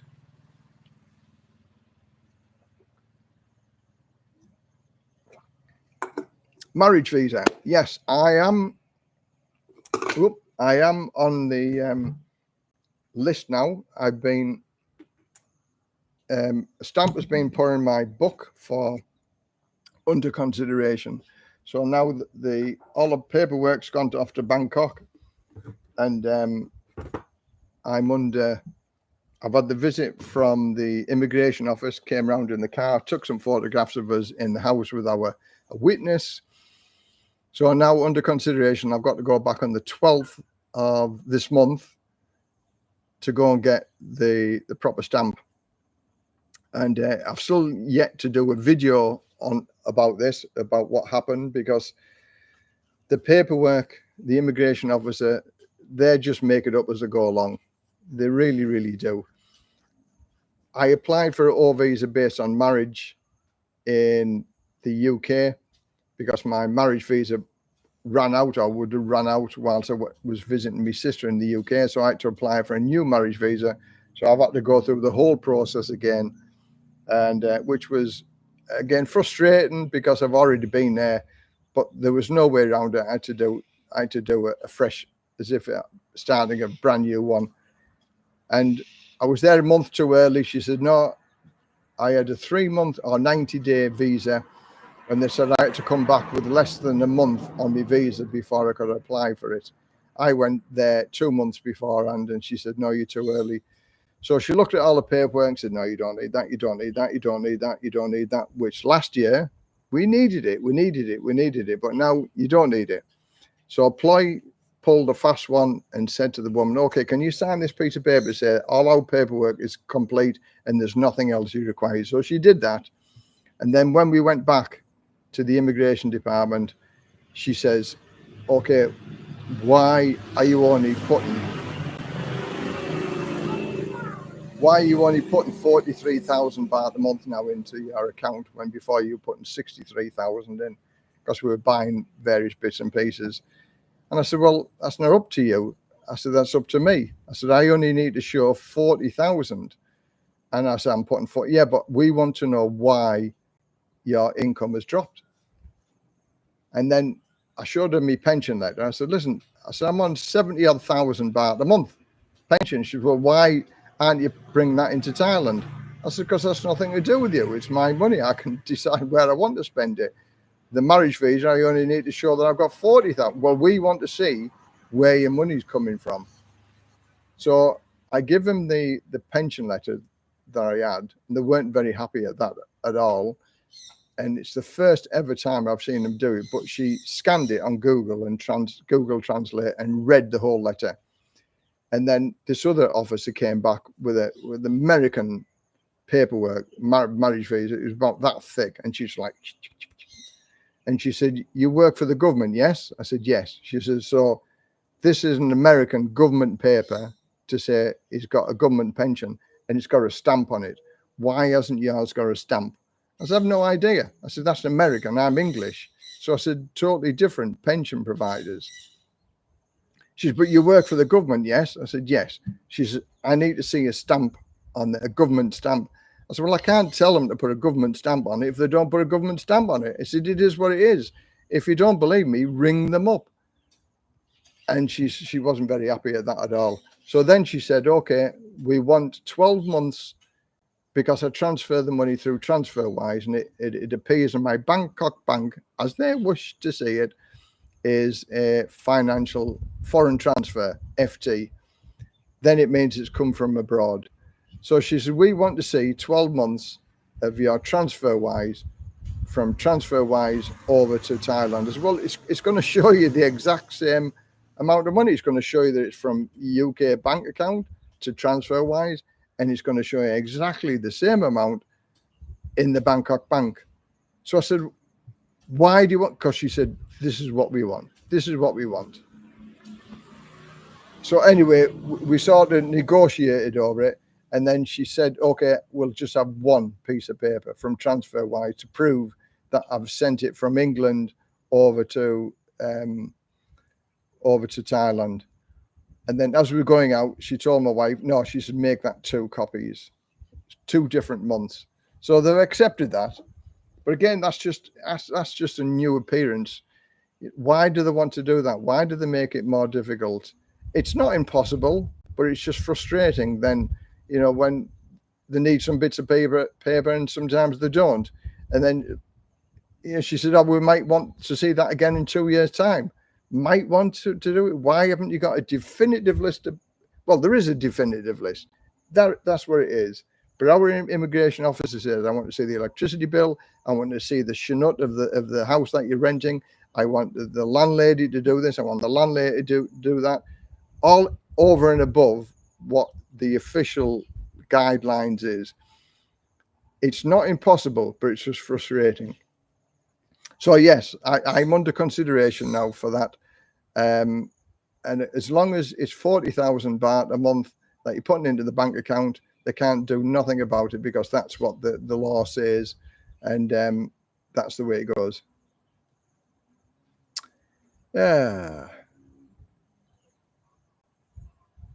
180 days is a normal for being classed as a resident for tax reasons. That's where the 180 days. Yeah, well, it's 183 days on the government website that this guy sent me a link to. It was 183 days. So for the sake of 5 days, you've said 180, I'm saying 185. For the sake of 5 days, it's not worth arguing about. I'd stay the 5 days and then you're covered. It's no good being on the plane back to Thailand and they turn around and say, oh, you left a day or 2 days early. So I would say 185. Scott Green, I hear England has gone downhill. Yeah, it's gone downhill and it's gaining momentum and it's going downhill even faster now. What was I drinking? I was drinking the soda water. It was Singha soda water, 0 calorie.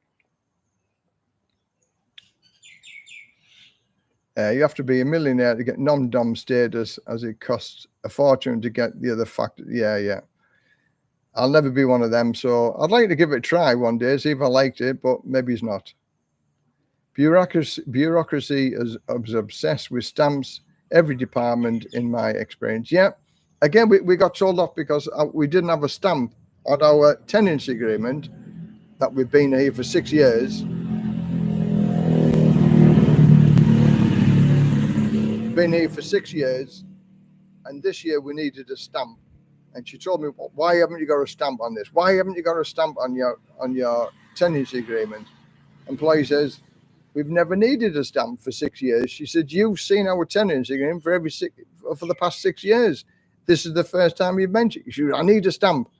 Really, really aggressive and sharp with my wife. So my wife said, well, where do we get one? So she opened up she said, there you go, 10 baht. 10 baht for a bloody stamp. And we didn't even lick it and put it on. All she did was just stick it and do a photocopy of the tenancy agreement. And that was it. Shouting and cussing. Well, maybe it's not cussing, but being angry with my wife because we didn't have this 10 baht stamp on the tenancy agreement that we never had on there for 6 years. That's what I'm saying. That's another one that we've never, ever used. So now we've got the stamp in a little plastic envelope. So now we can photocopy that stamp every year and put it on. That's another tick in the box that they can't have a go at us. 6 years. 6 years we've been doing this. And 6 years, every year, without fail, they've asked for more paperwork than what we've had. So now, because all the paperwork that they ask, we've just added that. And we have another envelope or another folder with all of this extra paperwork in. So if she says, I want this and I want that, then my wife can just go, there you go, there you go, there you go. I just laugh at it now. I just laugh at it because I go there every year now and I'm thinking, what more can she ask for this year? But apparently she retires next October, a month before our visa's due again. So she's training up a new person to do it. So hopefully this new person isn't as bitter and twisted as the immigration officer is who deals with us in the minute. Blah, blah, blah.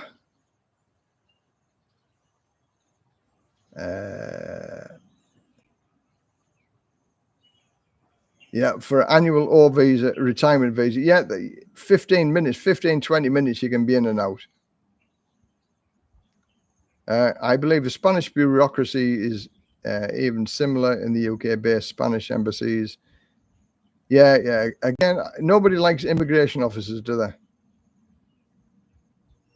Yeah, unfortunately, immigration officers just seems to make it up as they go along. Mine insisted that I have the 800k in the bank for... Oh, that just popped up. 800k in the bank for a whole year, even though you don't need to. Yeah, I was told...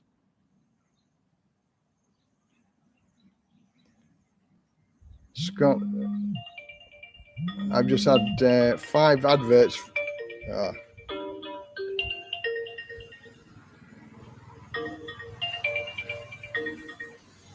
I don't know who that is. Yeah, I can't do nothing about the adverts. The adverts appear. I put it on the lowest settings on YouTube, and they decide when they put the adverts in. So sadly, I'm sorry about the adverts, but I think majority. Well, I've ticked the skippable ones anyway, so majority of them are skippable anyway. Where was it going? Yeah, with the 800k, I was told by the immigration officer that if you're a first-time applicant for a retirement visa, there are 2 methods. The 800,000, which is by far the easiest, but also people don't like it because you're tying up 800,000 baht. And the second one is the income method at 65,000. And for me, I was told if you deposited, 65,000 baht for 2 months previous to your application, then that would be classed as the income method. Then you have to put 65,000 in every single month, which is not a problem. But then I've been told by some other subscribers that their immigration officer says, no, they want to see the 800,000 baht in first for the first year. And then after the first year, you can do it on the income method at 65,000. So the other way around that, if you don't want to put 800,000 baht into the bank account, to do that is get an agent, and you can get an agent to get your retirement visa for about 30,000 baht, which gives you an initial 15 months visa. Well, it's a 3 months O visa, then converts to the retirement visa. So within that 12-month period, you start putting your 65,000 baht every month into your bank account. Then on the next application, you can then go for the retirement O visa based on income method, and you'll have no problem. Then you don't have to pay an agent anymore, and it's 1,900 baht for your fee. So that's the other way around it. If you don't want to put the 800,000 baht into the bank account, there are many ways to get around the system, and all legal. I never tell anybody not to do anything illegal to get wherever they want. There are legal ways of getting around this system here in Thailand, and there's nothing untoward about it. It's just Thailand bends the rules, and so like as in Rome, you do as the Romans do. As in Thailand, you do what the Thailand people do, and that's circumnavigate and bend the rules a little bit, but not illegal. None of it, what I tell you to do, is illegal. They would rather you go through an agent, so they get the T money. Yeah, a subscriber told me a little bit about that, and it was 100% absolutely illegal what the immigration officer did. But I can't say that on here on YouTube because of the various Thai laws. But basically what you said there, they were told to do from an immigration officer. Crazy. But I book it. Maybe that's why my immigration officer is such a nasty person with us, because we don't pay any brown envelopes.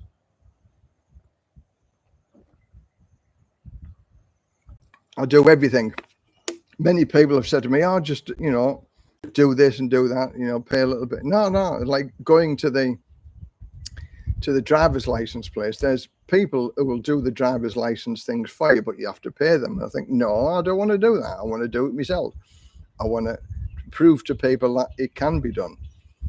And it can be done, but there's a lot more running around, and you need a Thai girlfriend or wife or a translator to help you guide through them things. But that's certainly cheaper than getting an agent to do it. But agents wave their magic wand and things appear, which is very, very good.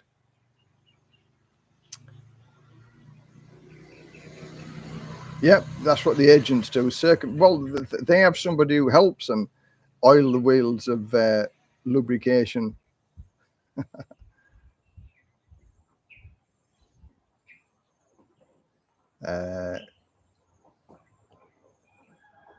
Christ, another advert is every 5 minutes. Oh, I'm sorry about that.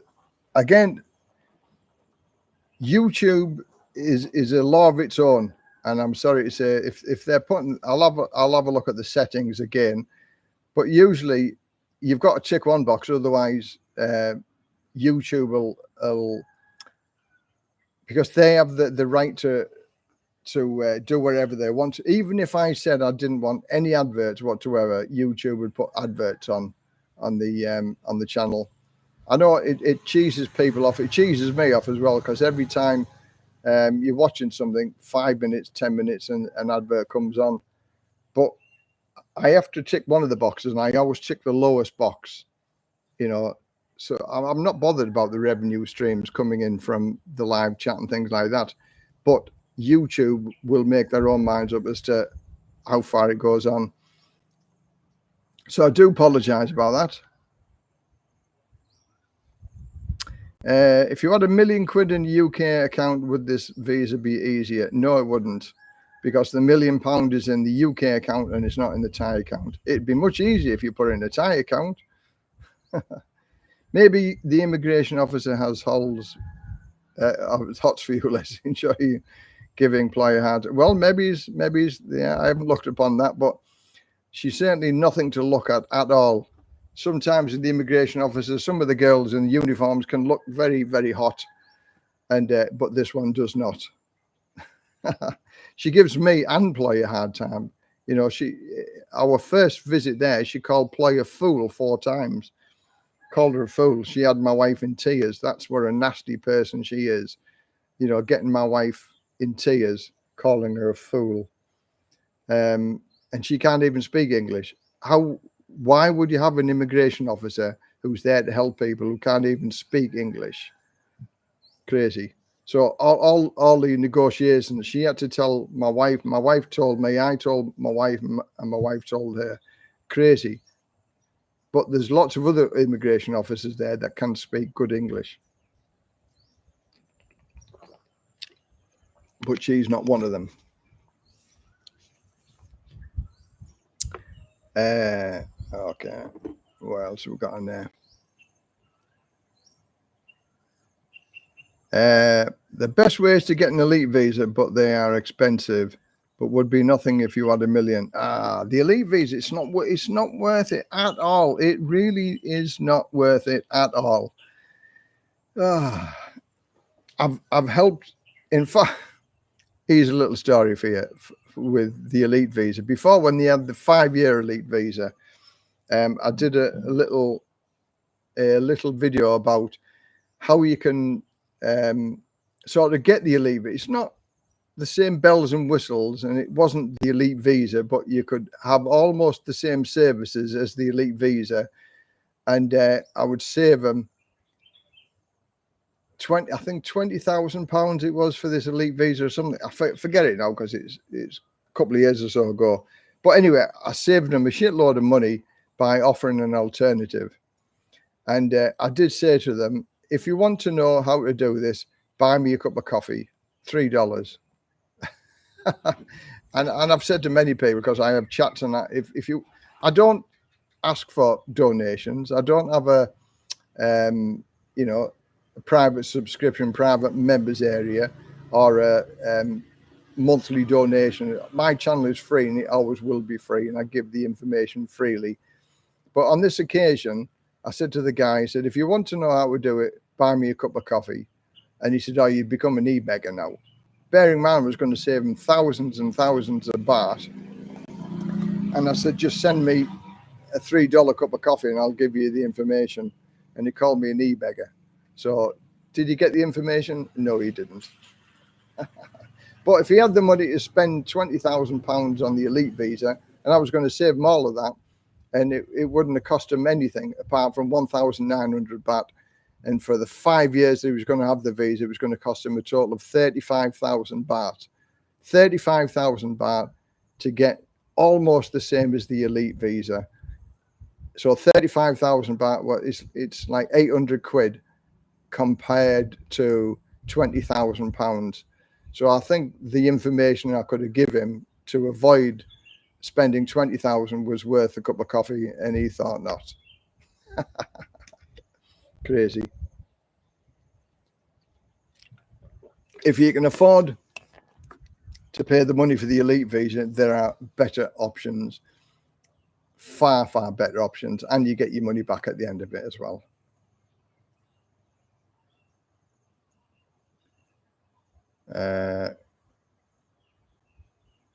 Can't you report her to a super? She was the high person. But again, it's not worth complaining about people, because that can come back to bite her as well. So you just suck it up and just say, yeah, okay. And when all of a sudden she just got angry about us because we didn't have the piece of paper that she asked us for. But now, if she asks us for them bits of paper, because she's already asked for them before, we print them out so we have them in a separate pile, so we can just say, here you are. And when all said and done, there's only so many pieces of paper that can ask for. It's not impossible what they ask you for. It's not impossible to get. It just can be time consuming. And again, like, we had to go back and get my copies from my TransferWise to the Bangkok bank. It took me 5 minutes to print it off. But the fact that she asked for it, and we said we live 45 minutes away, and as you signed the piece of paper, said we didn't need any more paperwork because you said it was complete, she agreed that we could just give it to the immigration officer who would come to check or take the photographs of us at our house. So we didn't have to travel the 45 minutes back to the immigration office.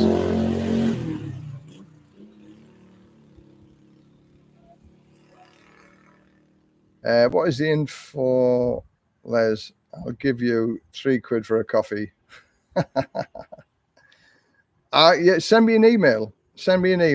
And I'll give you the information on how you can do it. And it's so easy. It's unbelievable. But sometimes the easiest things are the things that people can overlook. And such as many of my workarounds, it's so easy to get around the system, and it's not difficult to do, but it's just thinking outside of the box is what I do. I think outside of the box. And there's always a solution to every single problem. But no, don't be going buying an elite visa. That's for sure. I can save you thousands of baht not having to do that.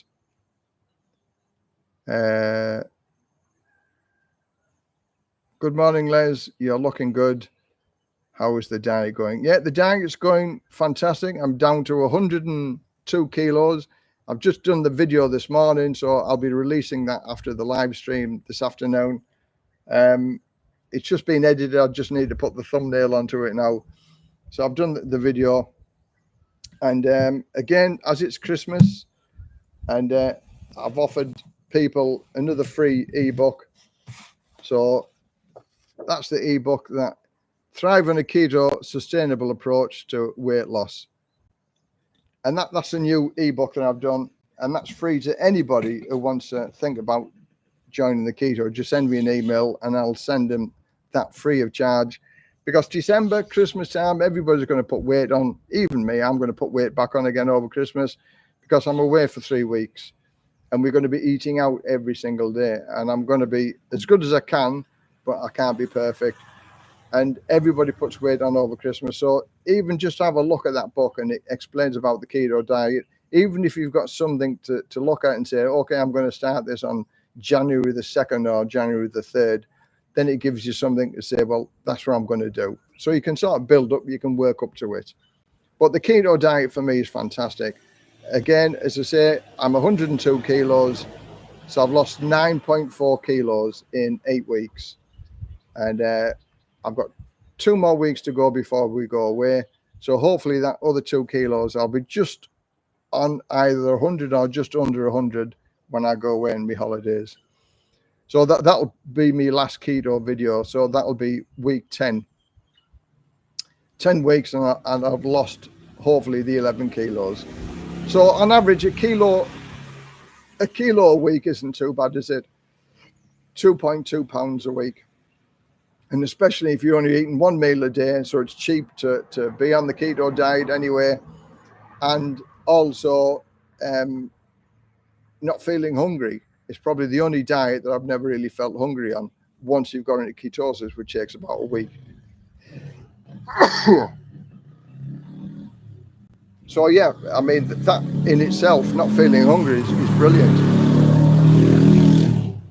It's like I had my lunch now at 1 o'clock, and that's it now. I'll have a yogurt or a Greek style yogurt at 5 o'clock, and that's the only thing I've eaten today. Chicken, stir-fried chicken and mushrooms and a bit of salad. But again, I've put some examples of the meals I've been having on the keto video that I'll put on later on tonight. I mean, I only get 400 or 500 subscribers looking at that, but for me, it's a small niche of my retired and living the dream. That's what I'm saying. I cover many things, many subjects, and some like solar appeals to some other people and keto doesn't appeal to other people. Swings and roundabouts really, but it gives me the content to do, and the fact that I've done it, you can see physically. Again, there's a couple of pictures of me, not a very pretty sight of me big belly, and it's not so big today, but the pictures are there. You can see I'm the real person that's going on the keto, not some stick thin person who's never ever had a keto meal in their life said, "Oh, keto is lovely. Keto is lovely. This is the way you're going to go." She maybe doesn't talk like that.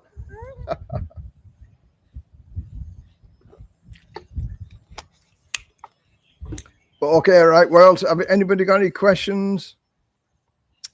Oh yeah, I like watching women's beach volleyball. Yeah, there's something nice about the women playing volleyball. I don't know what it is, but yes, even sitting around, like when me and the wife go to patio, we people watch as well. Even my wife does. You know, if there's some spectacularly, stunningly beautiful girl, my wife will say, "Let's say, look at her, look at her, look at her." So you can't help it. You know, beauty is beauty, and everybody deserves to be looking at beautiful things and beautiful women. And I'm sure that the women look at beautiful guys as well. You know, and I've got to say, there's not so many beautiful guys in patio with their Singer shirts or their Chang shirts, their muscle bound t-shirts with all the fat hanging out and the big bellies and the sandals with socks. Who wears sandals with socks? But you'll see all of this going on in patio, that's for sure.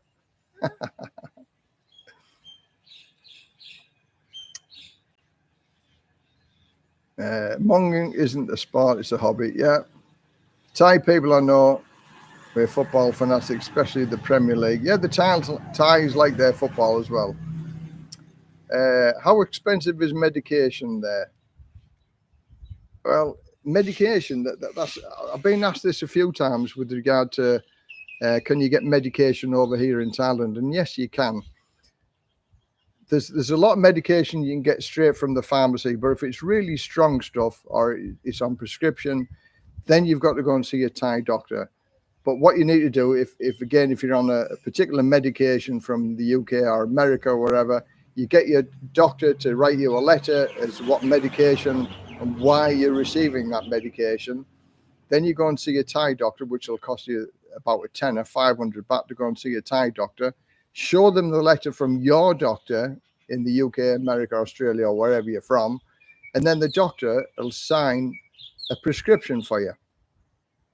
And it may not be the same brand, but it'll be a brand name that matches the medicine that you're on. And then once you've got that doctor's prescription, then you go to the pharmacist, and then they'll be able to order the medication for you whatsoever. So it's not impossible to get any type of medication here, as long as you get a prescription from the doctor. It's just jumping through a few hoops.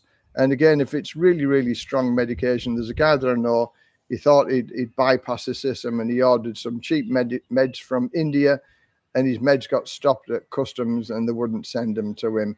So now he has to go to a doctor and get the prescription from the doctor, which he should have done in the first place.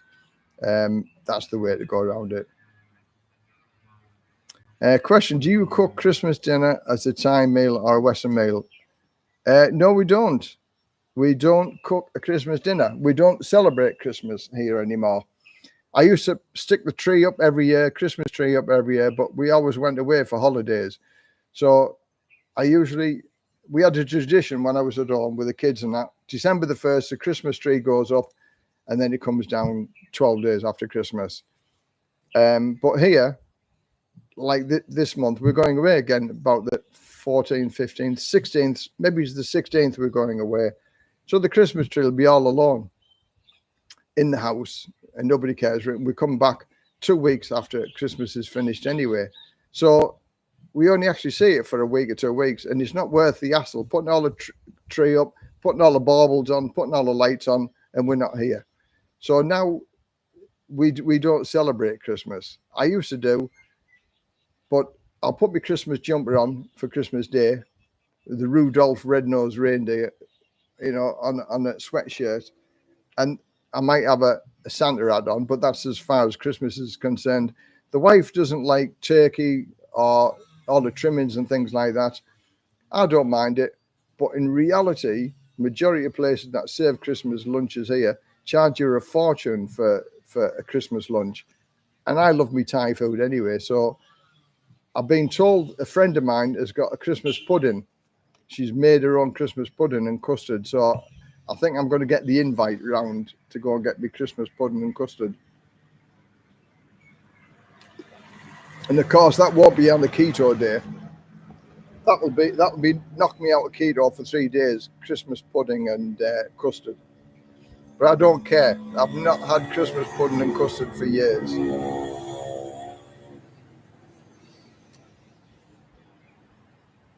Les, have you used any of the clinics they have here? Been to a couple and we're good, and the medication a lot cheaper than hospitals.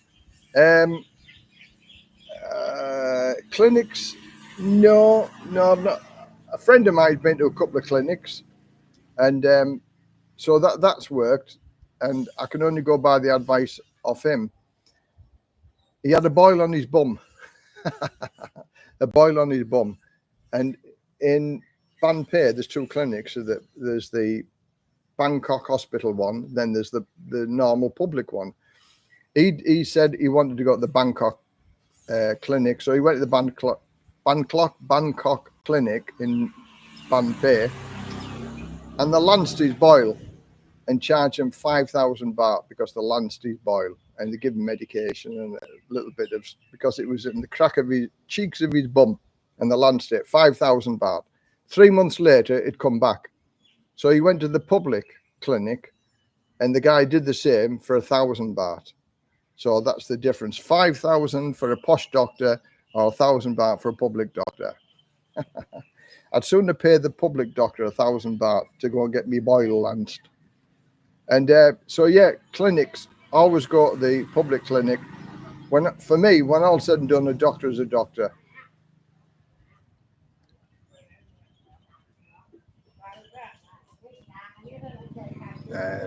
There's nothing wrong with driving balls into the bush. Okie dokie. Okay, right. Okay. We've got 124 people in the house and 56 thumbs up. Could I ask for a few more thumbs up as we've got 124 people in the house? And because the thumbs up, it does alter the algorithm for YouTube because it's engagement. And again, all this engagement is fantastic because it all helps the algorithm, the people commenting and contributing to the conversation and things like that, which is good. And now we've been going for 2 hours and 5 minutes. 2 hours and 5 minutes, and I've never shut up, and I've never been short of something to say. But I do enjoy the questions when people have got questions to ask.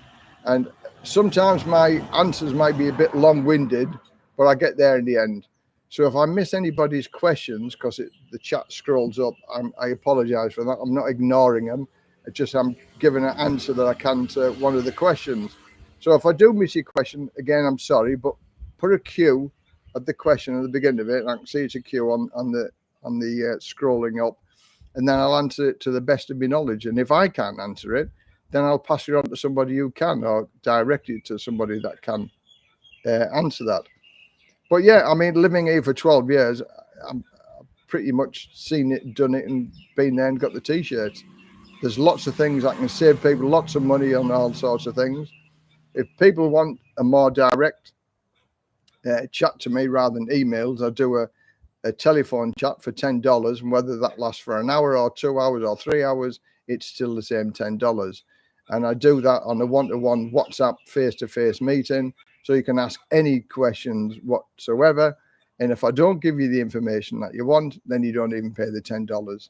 So that's how I make my little bit of money, which helps my YouTube channel. And I sell the ebooks about retiring to Thailand. There's plenty of ebooks that I've put on there, and I'm putting more on every month with regard to living in Thailand, how to get to Thailand, internet dating and things like that. I sell that on my buy me a coffee link. And the internet dating is probably one of the favorite ones. $3. They're all the price of a cup of coffee, $3, apart from one, which is the 101 for the Keto Diet. And that's quite a big book. But I have the copyright versions to that, and I've been told that I can only sell that for $7. So that's why it's $7. So, yeah, I'm a mind of information. And again, sometimes the one-to-one chat, there was one guy, he sent me 22 emails to find out some information, and then he still didn't grasp it. So then we had a telephone conversation with each other, and within 5 minutes, he said, oh yeah, he said, that's it, I understand now what you're saying. So 22 emails or a $10 chat.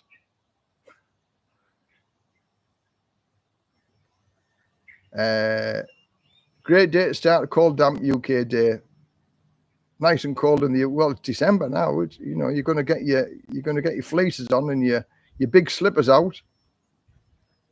Crappy wet day in the UK. Better than snow and ice, though. Yeah, that's true.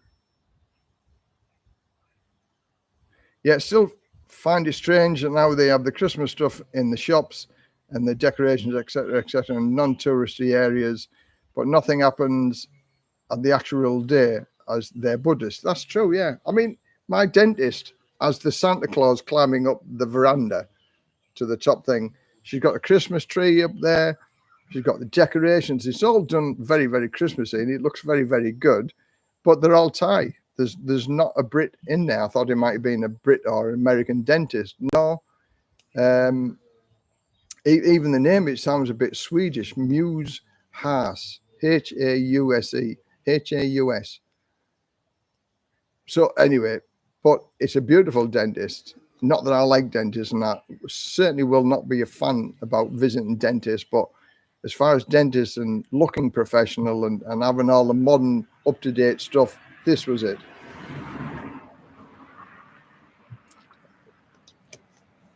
But yeah, all the shopping malls, the DIY stores have got big Christmas trees and all the decorations. Looks very, very nice.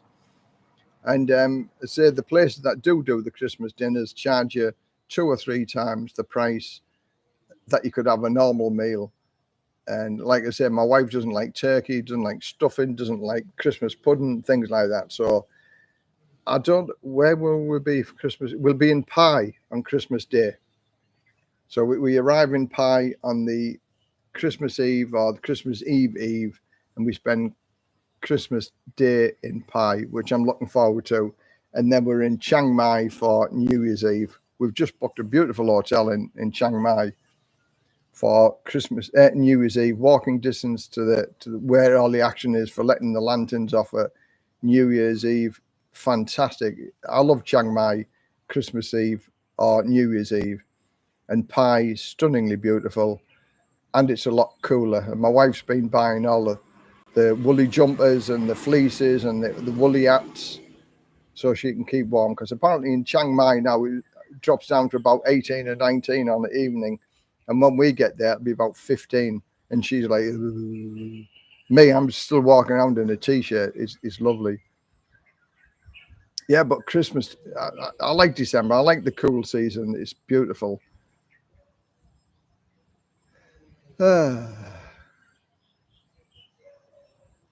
Andrew Liefeld, yeah, you can live here for 1,500. Yeah, that's probably the sweet spot. 12 to 1,500 pounds a month. That's a good income to have here. I can't grasp how it must feel to be retired, to wake up knowing that every hour of that day is yours and you can do whatever you like. Well, I've done it now for 14 years and I've loved every day of it. I never want to retire from being retired. What the beauty part of it is that last month, November, wow, what a month. It was just filled with everything. We went to Bangkok, we went to Hua Hin, we did a couple of festivals that were here. And November just went like that. When you're retired, I don't know how I fitted work in, because every single day in November has been a busy day for me. I've not really had a spare day where I could just say, okay, today I'm going to do nothing. And like Saturdays and Sundays for me, this is when I do my videos, because the wife works on the beach selling sausages and things like that. So I do my editing, I do my videos. Every couple of weeks I do my live stream and things like that. So I've always got something to do. I do my YouTube videos, I do my solar, I do the gardening, things like that. So in this next 2 weeks, we've got lots of things to do also. Oh, I need a delivery now for my wife. Radicap? Just tinny. Yeah, but this is another delivery from my wife. Okay, Cap and Cap. Yeah, she's just ordered some stuff from, I think, TikTok or Shopee. This is all the winter stuff for when we go up to Ban Rak Thai. So another delivery, and I think she's only got another week or 2 weeks to get whatever she's getting. Shoes and woolly jumpers at the minute. Okay, Cap and Cap.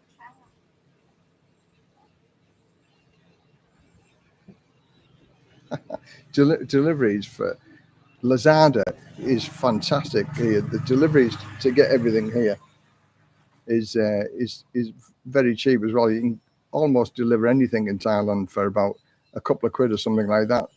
The price of a first class stamp. It's crazy, isn't it? And a lot of the stuff comes from China and it gets dropped off at your door.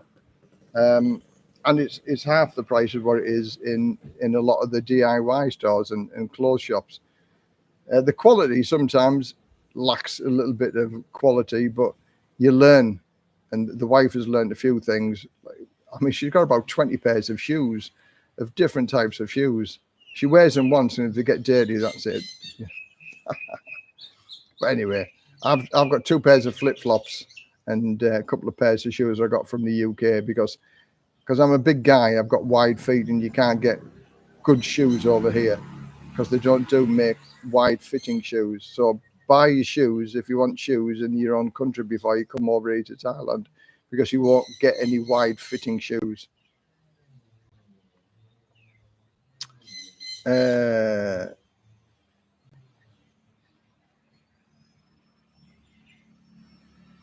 I get her up around 6 o'clock every morning, and the sunrise, surprising how quickly. Yeah, the days just fly by. I'm usually about 6:30, 7 o'clock time. And again, I just sit out and the sun rises up over there, which is beautiful. And it's just a beautiful feeling, just getting up and it's warm. And now, because it's winter season, there's a bit of a nip in the air, a bit of a chill in the air, which is just, if it was this temperature all year round, it'll be perfect. Absolutely 100% perfect living here. But as I said, enjoy the 3 or 4 months cool season. And the cool season is a beautiful part of the world to be in when it's cool.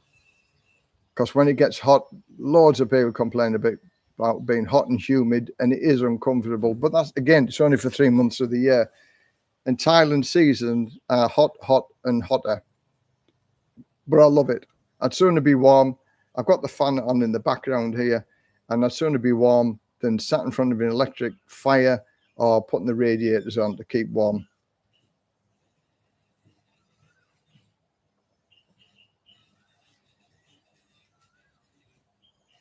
Okie dokie. So, what else has happened today? I'm thinking of something happened and I can't quite. Oh, yeah. Motorbikes and accidents. Oh, I cannot for the life of me understand why foreigners drive around in the motorbikes without the helmets on. Just crazy. And motorbike accidents here, it's very, very high. Statistics for motorbike accidents over here are very, very high. Now, a foreigner guy, I don't know what nationality he was, from our village, was killed the other day on the road just around the corner from us. 2 motorbikes crashed, the Thai man and the foreigner. We still haven't found out whose fault it was, but not English guy, the foreigner was killed outright. No helmet on. The Thai person had no helmet on as well. So both of them had head injuries, and the foreigner died because of his head injuries. There wasn't another mark on him apart from his head injury, but the Thai man had head injuries and a broken leg.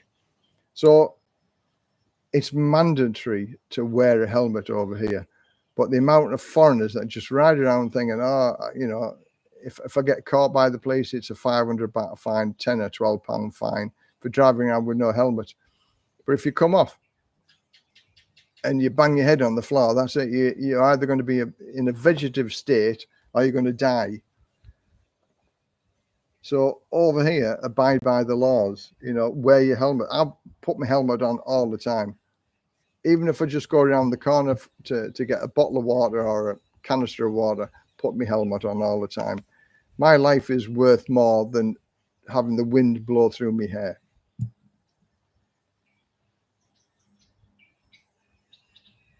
Best thing about Britain is about they invest in the best game. Oh, that's football or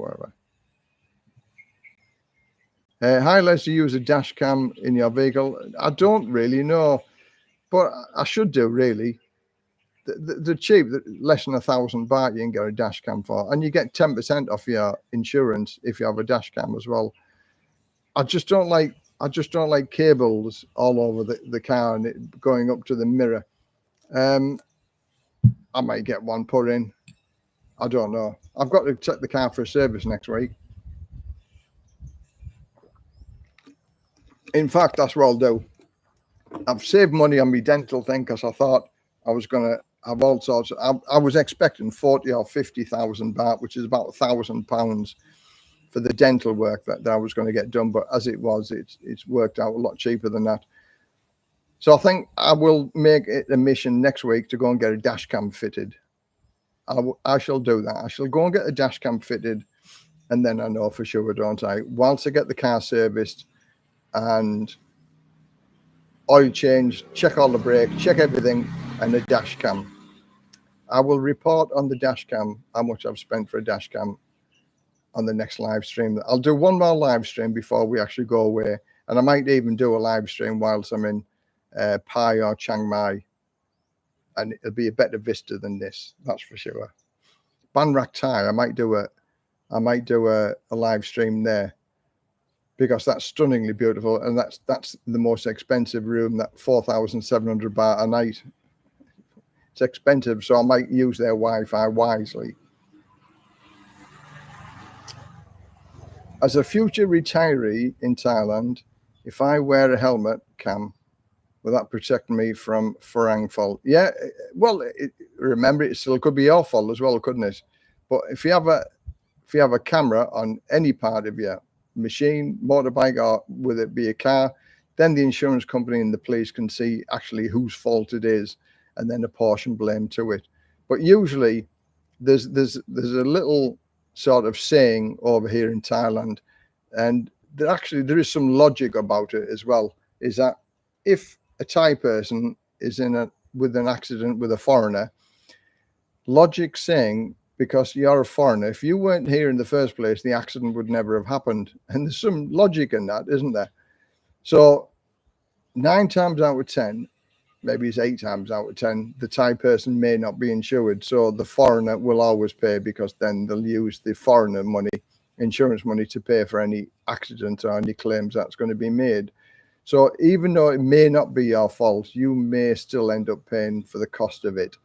And believe you me, 9 times out of 10, even if it isn't your fault, it will be your fault. So yeah, it's silly not wearing your helmet on a motorbike over here. As the accidents, I think Thailand is probably the top in the world for motorbike accidents, but that's a lot to do with drinking and driving as well over here. I don't drink and drive. I'm frowned upon people who drink and drive, because I've seen so many accidents in the UK when I was a firefighter. So for me, it's just as cheap to drive anywhere, park your car up, go and get bladdered if you want, and stop in a hotel close to where you're drinking. You could get a hotel for like 500 to 800 baht a night. That's why we, as a group of people, we go in a homestay or something like that. We park the car up, we have a good drink, and we just walk to our hotel room or our homestay room. We have a swimming pool, we have a good evening, we have a good time, and everybody's safe, and there's no driving home. It's so cheap to do that over here in Thailand. When I bought my car here, I insisted on a dash cam fitted back and front. Yeah, again, I'll make that my mission to do it next week.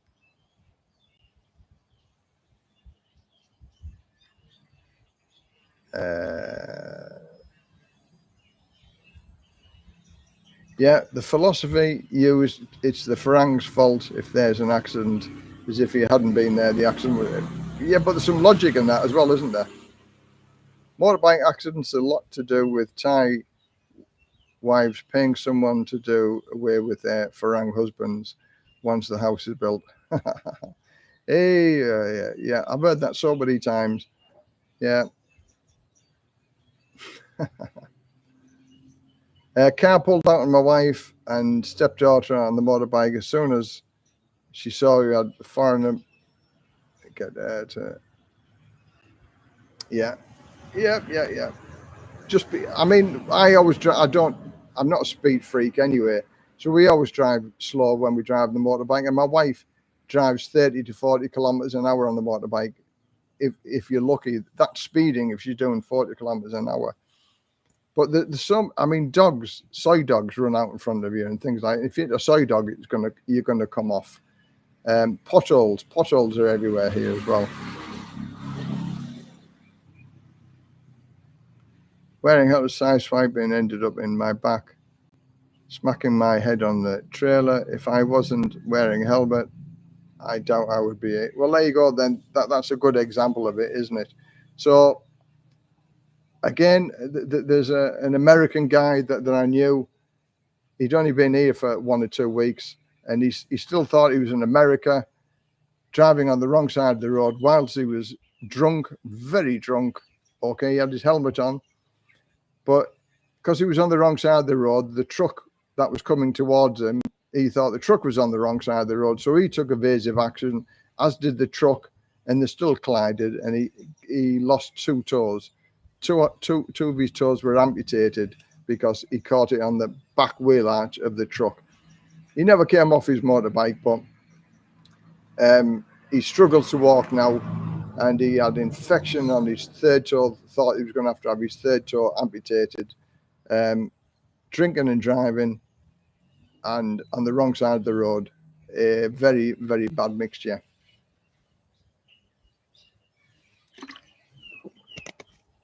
So just don't do it. It's simple rules, you know, as the same with any country, you know, don't drink and drive, don't take drugs, you know, obey the rules.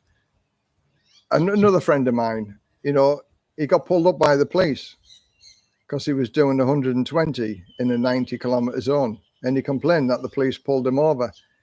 And I said, well, how fast were you doing? He said, 120. He said, but the police car was going slow at 90. I said, well, the speed limit was 90. No wonder the police car pulled you up. You were doing 120 in a 90-kilometer zone. And he couldn't understand that why the police stopped him. Silly. Driving standards here leaves a lot to be desired. A lot just going under the philosophy that the Buddha will be there if they have an accident. Nothing to do with their dangerous driving. Yeah, exactly. But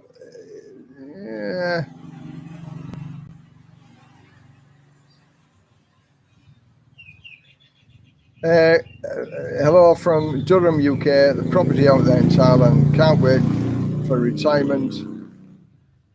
Seen loads of bad motorbike crashes when I've been out there. Young lads are crazy. Yeah, shorts and flip flops. the amount of I get sent photographs all the time, and I've done some research because I used to do a lot of car crash talks in the UK with young people, you know, about young lads. It was always from 18 to 21-year-olds who were going to have the crashes. And it's the same over here in Thailand.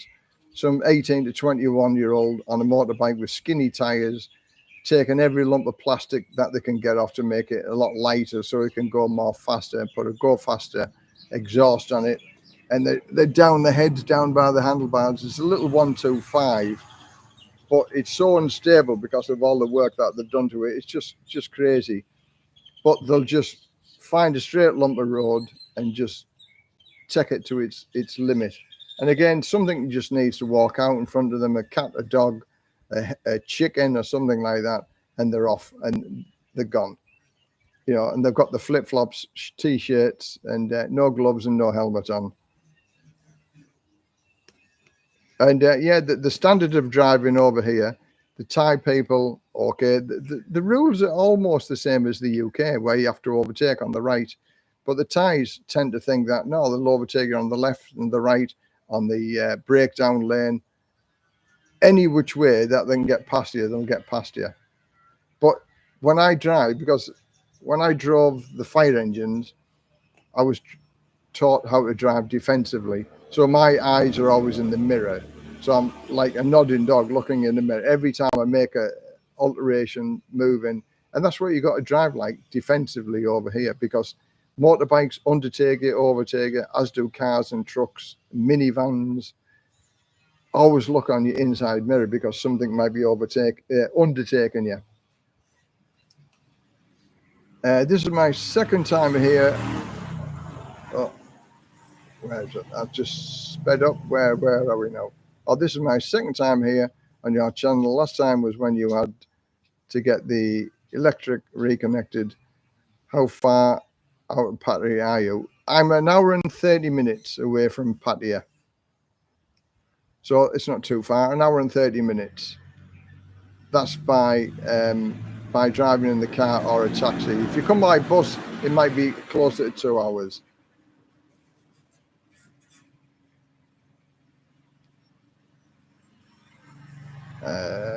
They use their phone. Yeah, I've seen the girls that pass here, the texting. You can see there's one hand driving, and then the texting. So their eyes are concentrated on the phone, and there's dogs, loads of soy dogs around here. So how there hasn't been any more accidents, I really don't know. But again, driving standards are over here. But if you're prepared to go with the conditions, road rage isn't a thing over here, which is brilliant. It's sort of accepted. You can be in a long queue, 2 or 3 lanes, maybe 100, 150 vehicles in a very, very rare traffic jam, and something will undertake you. And people don't get angry and annoyed and beep the horn at it. They'll just say, yeah, okay, just get on with it. I mean, it's very, very rare. We've had traffic jams around here. The standard of driving and the smooth flow of traffic here is amazing. Bangkok is different. I don't mind driving around Bangkok. A lot of people hate it, but Bangkok, because it's slow, you know, and with having the sat nav, you know, or the Google Maps, if you get lost, it's so calm. You take a next left, take a next right, do a U-turn. So that just takes all the stress out of it. But trying to drive around Bangkok without one of them, impossible. You just wouldn't do it. So I like driving here. Where we're going up to Ban Rak Thai, it's 17 hours drive from where we live up to Ban Rak Thai. So we're going to do it over a couple of days. So it's 17 hours there. And then we go to Ban Rak Thai, go to Pai, then go to Chiang Mai, then we go to Phe, see my other friend. Then we're going to Ploy's mum and dad's. So, you know, it's about 40 hours driving altogether, there and back. But I don't mind it because the roads are actually pretty good. Okay, there's the odd pothole and things like that, but generally, the roads are free flow and they're really, really good. They spend a lot of money on infrastructure over here, and you know, for driving around everywhere, far, far better than the UK. Yeah, ladies sit side saddle on the bike. Ploy's done that on my bike a few times. Wow, it's certainly unbalanced, and you know, it doesn't give the bike stability.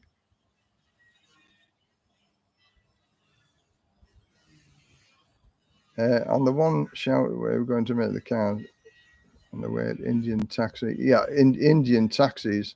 India has got to be probably the worst place that I've been taken by a taxi. Thanks, Les. I'm off to Old Trafford now. Afternoon game versus Everton. Take care. Okay, enjoy the match. That won't be a cheap day, will it? With your burgers and your sausages and your couple of beers. So I hope the team that you support win anyway. Good for that. Good for you. Yeah, India. When I was in India, our hotel was sort of a little bit on the outskirts of the town. So we employed a taxi driver to take us everywhere. It was dead cheap for a taxi driver. Anil, they called him. And he was always outside. And if we ever wanted him, we'd just give him a phone call. And one day we were sick of getting pestered by the lucky men. Do you want to buy this? Do you want to buy every 2 minutes? Do you want to buy that? So we said to Anil, take us to a beach that none of these lucky men go to. So he said, yeah, it's a 25 minutes drive. He said, yeah, okay. And he was driving like a madman and driving like that, you know, and he was like, oh, bloody hell. And I said to my wife at the time there, I said, he must have another trip. He must have another fare. That's why he's trying to get us here quick. Stopped us at the beach. And I said, okay, be back here at 5 o'clock. Oh, he said, no problem. He said, I stay here all day. So I sleep in my van. I'm thinking, well, why have you driven like a fool, like a madman to get us here, and you're just going to sleep in the van all day? India, that's another beautiful country that's full of bad things that can happen to you. Caught in traffic once in a rural area with property either side. The coach just started overtaking the wrong side of the road at high speed. Yeah. Again, just because they're driving a bus and things like that, I think they own the roads. Same as some of the truck drivers. Okay, that's everybody going now. So we're 2 hours, 34 minutes.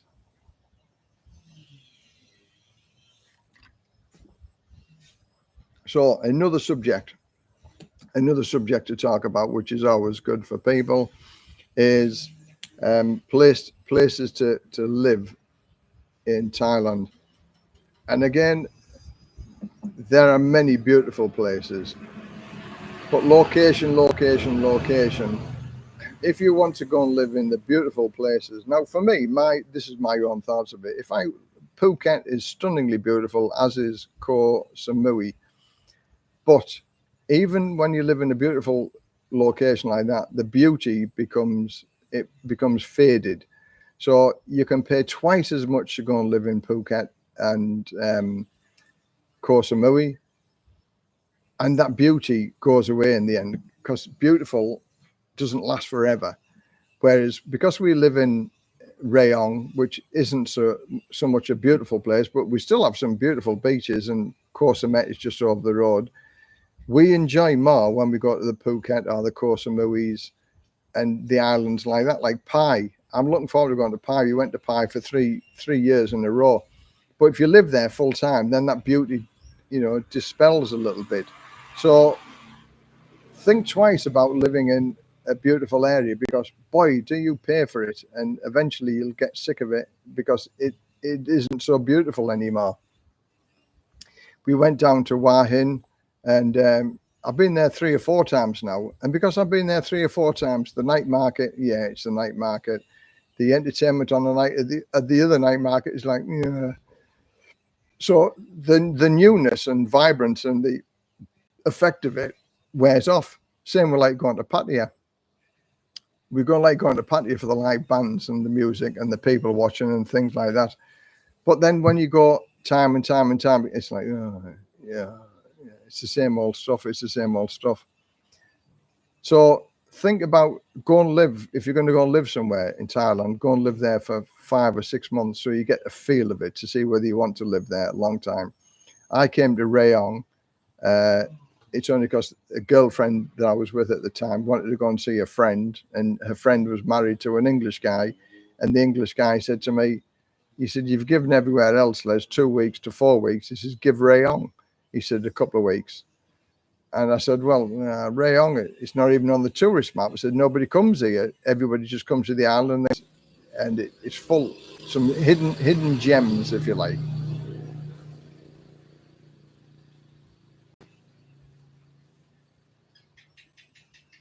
Thanks, Ray. Naval base, really. So yeah, there's a nice. The Navy base, there's a nice beach there as well. You have to pay to go on the beach, but it's beautiful. Okay, the assisted living. That had about 26,000 views on that one. And my views on the assisted living is, if you want to come over here on the assisted living, boy, is it so much cheaper than the Western countries and that. And my views on the assisted living here, because we will own this house in a few years' time, it will be ours. So I wouldn't be looking at going into a care home or an assisted living home. What I would be paying for, and this is the way that I'm going to go, and I'm going to again do a video on this, is we've got a beautiful 2-bedroom house here. And I don't want to be a burden on my wife if I get into the stage like my friend is, who is dementia. She needs some respite from this. And because I can see what's going on, I don't want my wife to have to suffer the same as my friend's girlfriend is suffering, because she just doesn't get away from it. He's a bad boy, if you like, every day. He pees himself, he poos himself, and she has to clear up after him type of thing. And it's a very, very tough life. Now, I'll be in a position where I can afford to pay for a part-time carer to come in and do all of the stuff that I wouldn't want anybody else to do, if you like, because she'll be getting paid for do that. And I won't be, or she won't be emotionally attached to me like my wife is. So there's a thing in Thailand called knockdown houses, and it's like a steel frame house. And I'm going to put one at the back of my house in the next couple of years or so, and I'm just going to make that into a studio.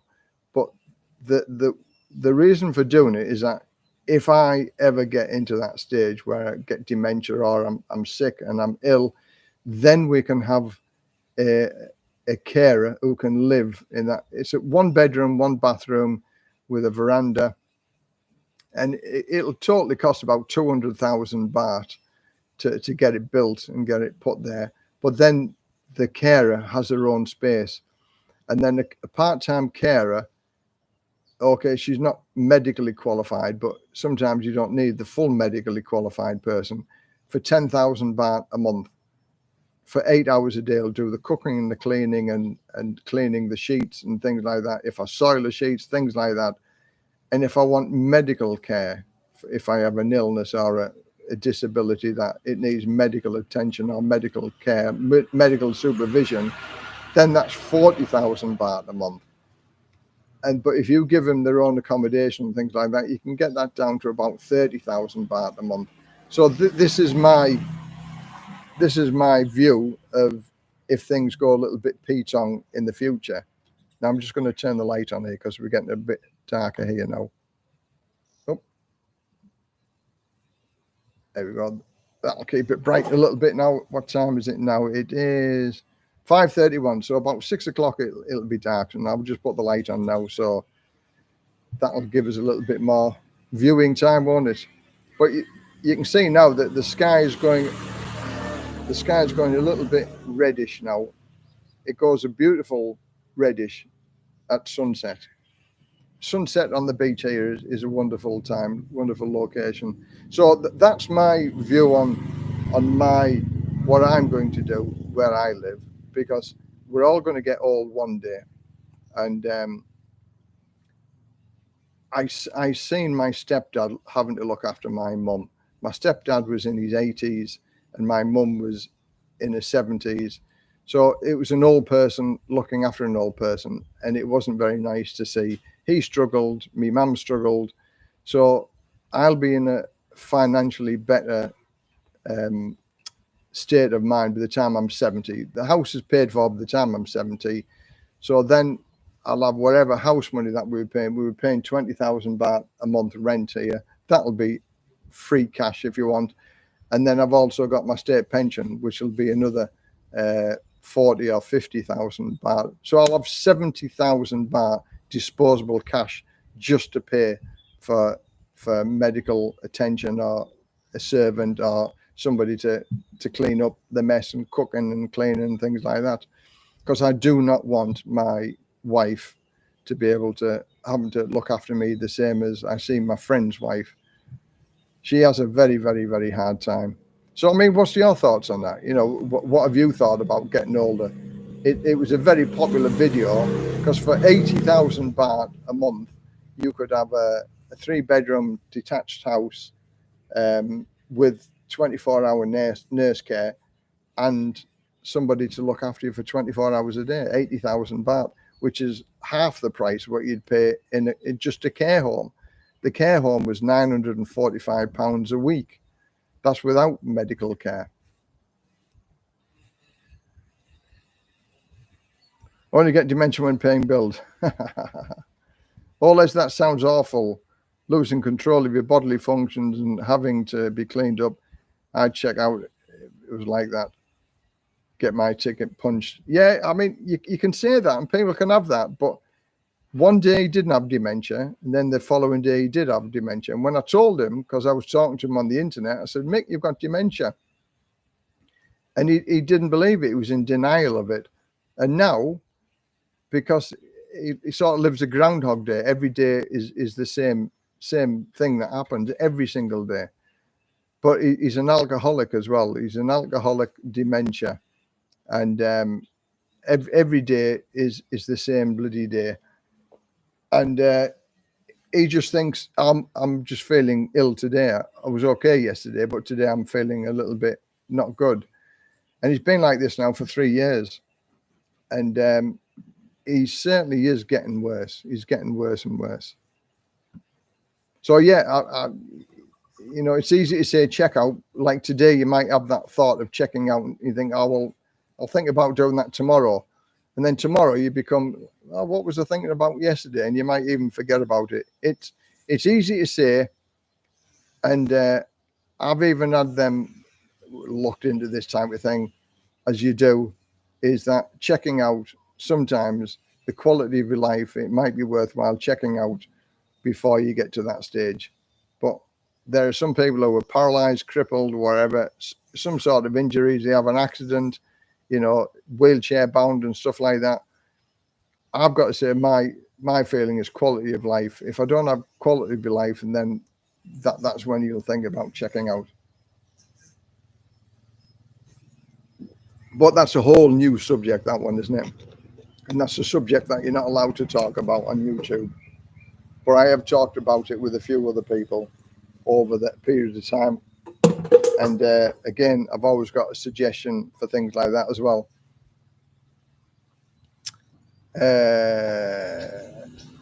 My mum is in care, £2,400 a month. She pays 1,300, crazy, hence why I'm retiring in Thailand. Yeah, again, the benefit system is there to help as well. But if you've got some money, like if you've got a £300,000 house forever, wherever, and you got your state pension or wherever, they will take that off you up to 23,500. They will gradually erode that. And at £2,400 a month, it doesn't take long, does it, before it eats into that 300,000. So you've worked all your life to buy a house and give your kids a little bit of a leg up on your demise, and before you even get there, you could lose majority of that. And it's the same with the inheritance tax now as well. I was watching a program the other day, and it was on about inheritance tax. If you sort of don't prepare, this is more for the wealthier people, if you don't make arrangements and prepare for your demise, you could end up paying 91% in tax on your demise. Fancy having to pay 91% of whatever you own because you didn't make arrangements to make the necessary things that you don't have to pay 91%. Crazy.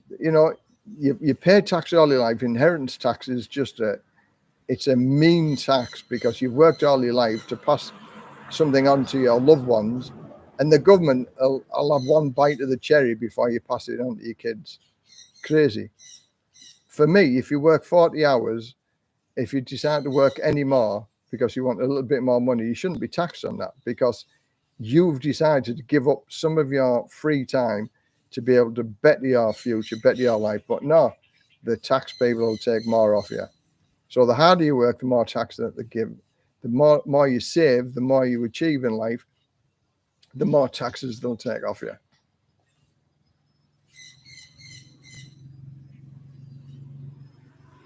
Yeah,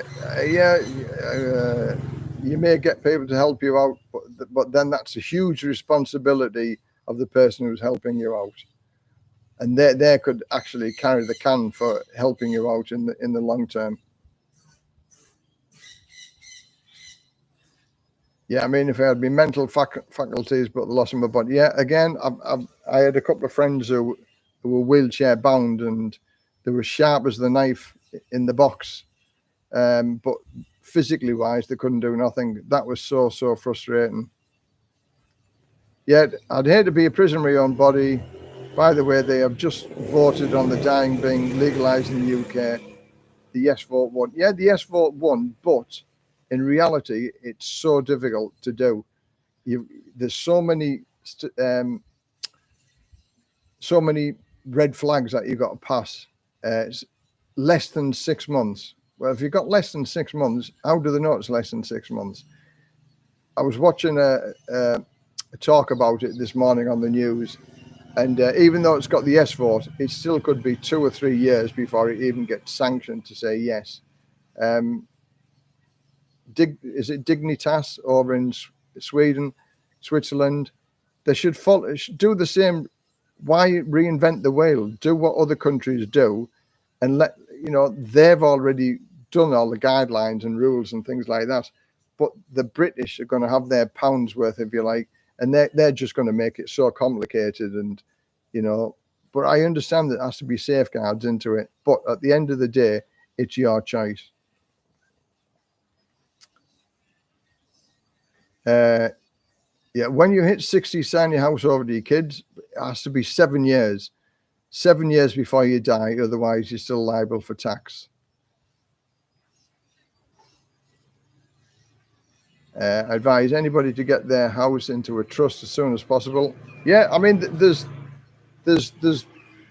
ways to do it, but some people just think, I'll do it next year. I'll do it next year. I'll do it next year. I'll come on to another subject in a minute. I'll just read a couple more of the comments. Farang people come to Thailand. Some of them love to smoke too much, drink too much. My husband died from bad long smoke. Yeah, but if you've got an alcoholic problem in your own country, then it's going to be a worse alcoholic problem here over here in Thailand, because many people go down that road. Okay, talking about dying and things like that. If you're living over here in Thailand, how many people have prepared what they need to prepare for when they pass? Because we're all invincible, aren't we? We're always going to live forever. I will do it tomorrow. We'll do it tomorrow. Do it tomorrow. There are so many. I've done the video about this. About are you ready to die yet here in Thailand? Because if you die as a foreigner and you're not married and you're white, so you don't have a next of kin, then the government or the Thai government have to inform your next of kin to get the body released, so they can actually cremate you or bury you or do whatever they're going to do with you in Thailand. Your ex-partner is going to be left with all of the, carrying on, and a sad time as well, with a headache, who to contact, things like that, telephone numbers, who to ring, who to call. It's a nightmare. It really, really is. So what I suggest to people is get all your ducks in order. Like for me, my pension gets paid to my wife. I use this one as an example. My fire brigade pension gets paid to my wife. But if I didn't tell her who to apply to, how would she know? She wouldn't have an idea. She wouldn't have a first clue as to who she needs to inform, what she needs to do. And like I said to her, every now and then my fire brigade pension will stop. And the reason why it'll stop is because then she will have to contact them to fill out the information, like proof of life form, to say that she's still alive, proof of that circumstances is still the same, because if she gets married, the fire brigade pension stops. But if I didn't tell her or give her the telephone numbers to ring or call, or the email address, then she would just, in maybe it's 5 or 6 years time, thinking, oh, Les said this was going to go on forever, but it stopped. So who would she know to ring? So even though you've gone, you're not there to answer any of the questions. So me and the wife, we went through all of this system, for the life insurance, for the fire brigade insurance, the proof of marriage. We've got proof of marriage certificates, because she'll have to send one off to the insurance company. She'll have to send one off to and they want to see the original, don't want to see a copy. So we got originals made so she can apply for all of the same things at the same time, not waiting for the death certificate to come back, the death certificate to go to another company, death certificate to go to the fire brigade or the insurance company. So there's all of these ducks in a row that you've got to put before you go to meet your maker. And if you're spending time with your Thai wife, would you want them to suffer? Would you want them to wonder what's going on? Because you're not there to ask. Because if they asked you while you're alive, you know all the answers. So now with you and your partner, go through all of the questions, go through all the answers, go through all of what if this happens, what if that happens, the house, the lease, if you've got a lease, your last will and testament, if you want money to go to your various family. Don't put it off. Go and do it next week. Because if it comes and it happens, and I've seen it on two ladies thought they were going to get their husband's state pension. Two ladies ended up with nothing except the bill to cremate the husbands, because they thought, oh, he said, I'm going to get a pension. They're going to get a pension. But in reality, they thought the wives were going to get a pension as well. But in reality, they got nothing. They got left with the bill to cremate them. So don't let that happen to you. Take some steps, move in the right direction, and get it so it's paid for, done and dusted, and everybody knows where they're splodging.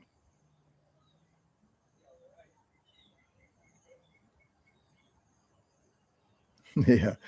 Better to live a short life as a fearless tiger than a long time as a scared little mouse. Yeah, I'd go with that one.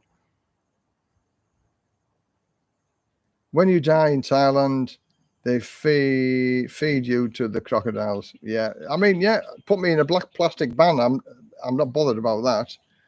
You know, once you're gone, you're gone. The crocodiles are all ate by the sharks. Yeah.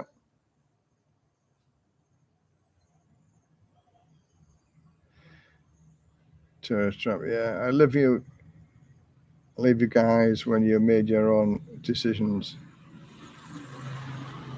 Yeah, I mean, we all have our own decisions, what we want to do. Yeah, so that's my view on it. We've been through that process, and we've gone through it line by line. So my wife actually understands it, and she's wrote it in Thai. And if she's got any questions, she's asked me the questions, and I've given her the answers. So now, and some people may think it's a little bit sad. I'm a 64-year-old. Hopefully, I'll be around till I'm 90-year-old. But who knows? Tomorrow might be my final day. That's the only thing you can't guarantee. You can know how much money you've got in your bank account. You know what else is going on, but you never know when your number's going to be called. And it's no good thinking, oh, I should have done this, should have done that, should have done the other. Forearmed is forewarned. And for me, get all your ducks in a row. You put all your ducks in a row to get over here in the first place.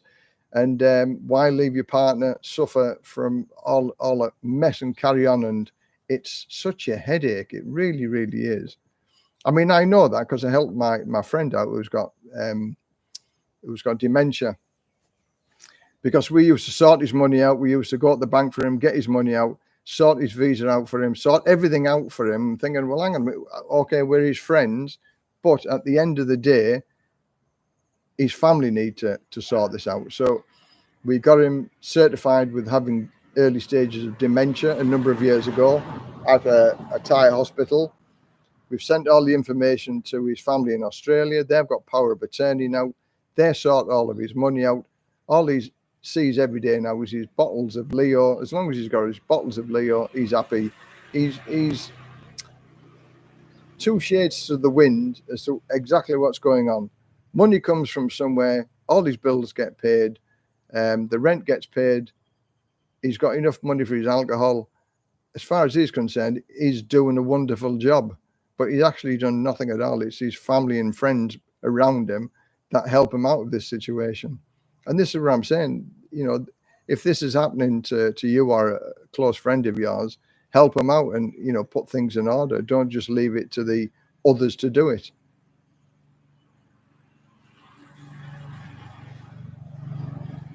Yeah, we pay millions in tax so we can house and feed all the illegal immigrants. So somebody put a notice on Facebook the other day. There was loads of old age pensioners coming across a bridge with the life jackets on, and he said the pensioners have invaded the UK to get better housing accommodation and 3 meals a day and warmth. And how sad that is, really, isn't it? That the illegals arrive here on a boat. You never see them poorly dressed, do you? You never see them thinking, oh, well, what's he got on there? They all are good shoes. There was an Ibis hotel featured the other day on one of the programs they watch, Ibis Hotel. They must have had about 20 or 30 brand spanking new mattresses. So if you were a tenant or a hotel guest for a couple of nights or so, are they going to change the mattress for you? No, they're not. So we sleep in the hotels, and how many people have slept on that mattress before? But because the Ibis Hotel is housing it now to the illegal immigrants, putting all brand spanking new mattresses in there.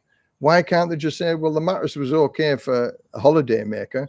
Why are they not okay for a legal immigrant who comes here, has been sleeping on the floor in Calais for the past couple of months or something on a makeshift bloody tarpaulin, but now they've got a brand spanking new mattress?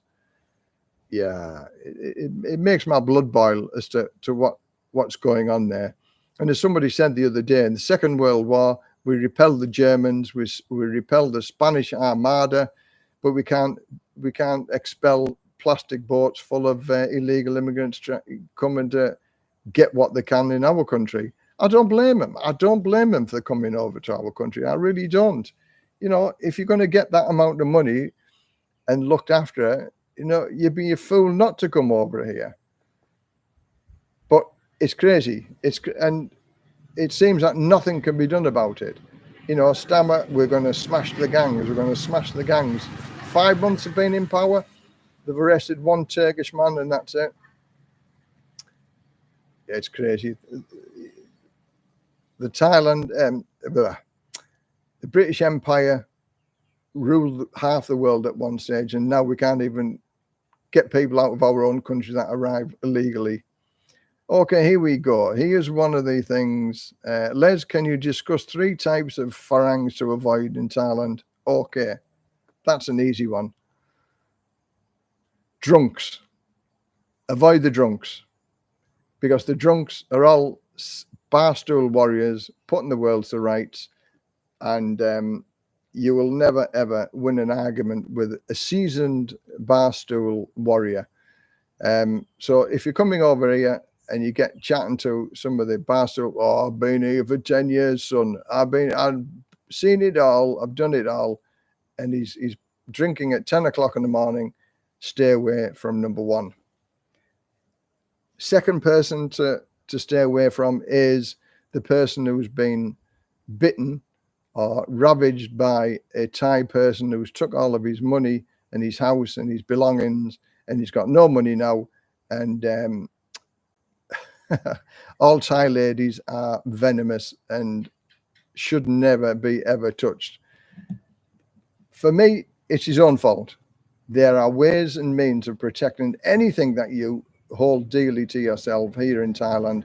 Houses, condos, cars, anything like that. It's a fool, and their money is soon parted if they don't take the necessary steps. You can insist on everything being in your favor here, and if the Thai girls don't like it, then you're with the wrong Thai girl. You know, a marriage prenup.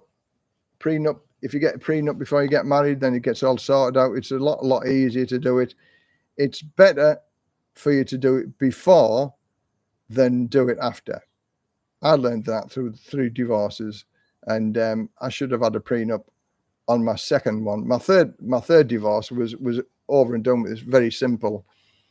We just walked away from each other, even though she still tried to get me to pay for the divorce, because she went and consulted the solicitor, and the solicitor said to her, if you initiate the divorce, he'll have to pay. But that was wrong, because I wasn't habitually resident in the UK. She couldn't do that, so she couldn't divorce me because I wasn't habitually resident in the UK. So it ran its course for 2 years, like I said it had to do, but that cost her money, it didn't cost me anything. And the third person to stay away from are cheap Charlies. Don't stay away from cheap Charlies, because cheap Charlies will just say they've got no money in the first place, so everything is bad. That's expensive. This is expensive. That's, you know, have enough money to live on. Stay away from the cheap Charlies as well. You know, there are plenty of nice people about. We have a group of friends, and we all have various incomes and outgoing type of thing, but we're a good mix of people, and we get on really well with each other.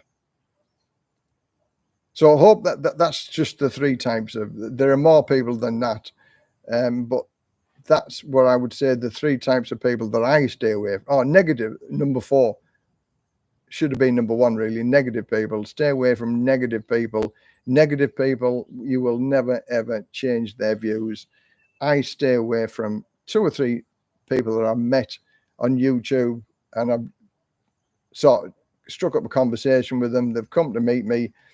Boy, they're so negative with everything, because they've been here for a while. They've been bitten, and they're just so negative towards Thailand. So, yeah, negative people, that'll probably be the number 1. Stay away from them. Barstool warriors, number 2. Hi, Les. It's Paul from Udentani. Been here for nearly 9 months now, and I have absolutely no intentions of going back to the UK. I haven't got health insurance yet, but I will soon. Yeah, health insurance is very important. Get it out as soon as you can, as young as you can, because then that will cover any. I mean, like I've got emphysema now, and but I didn't have emphysema when I took out the insurance. I've had medical insurance now for 10 years. So I was 52 when I took it out, 54 when I took it out. So therefore, any pre-existing conditions have been more than well covered now over the 10 years. And if you're 65-year-old, certainly with a Pacific Cross, you've got to have a pre-medical before they insure you to see if there's anything that's wrong with you. And then it's simple. I'd sooner pay 25,000 baht, which it cost. That's what it cost me for my medical insurance. 25,000 baht a year for 700,000 bahts worth of cover. It's not a lot to cover, but it's easy to find 25,000 baht than trying to find 700,000 baht, and that's how I look upon it. Many people have said to me, "Oh, why don't you? You should have 3 or 4 million bahts worth of cover, in case you have an illness." Well, I'm a pretty healthy guy, so why do I need 3 or 4 million bahts worth of medical cover if I'm a pretty healthy guy? When I get to 66 and I get me state pension, then I'll up it a little bit. I'll up it to maybe $1 million, $1.5 million. Okay, it's going to cost me a little bit more in premium, but I've also got a little bit more money coming in as well. So, and I say to the people who pay 3 or 4 million bahts worth of cover, his insurance agent gets a commission from that. So you're helping his insurance agent getting a commission because you're insured for 3 or 4 million bahts worth of insurance. Swings and roundabouts, isn't it? 700,000 baht. It's a sticking plaster for me, but I think it's a big enough sticking plaster that I need. I don't need any more than that, as of yet, anyway, because I'm still not unhealthy at the minute.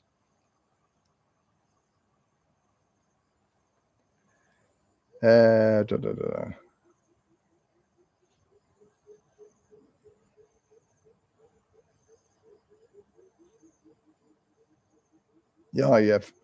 the mongers with an investment opportunity. Yeah, another one.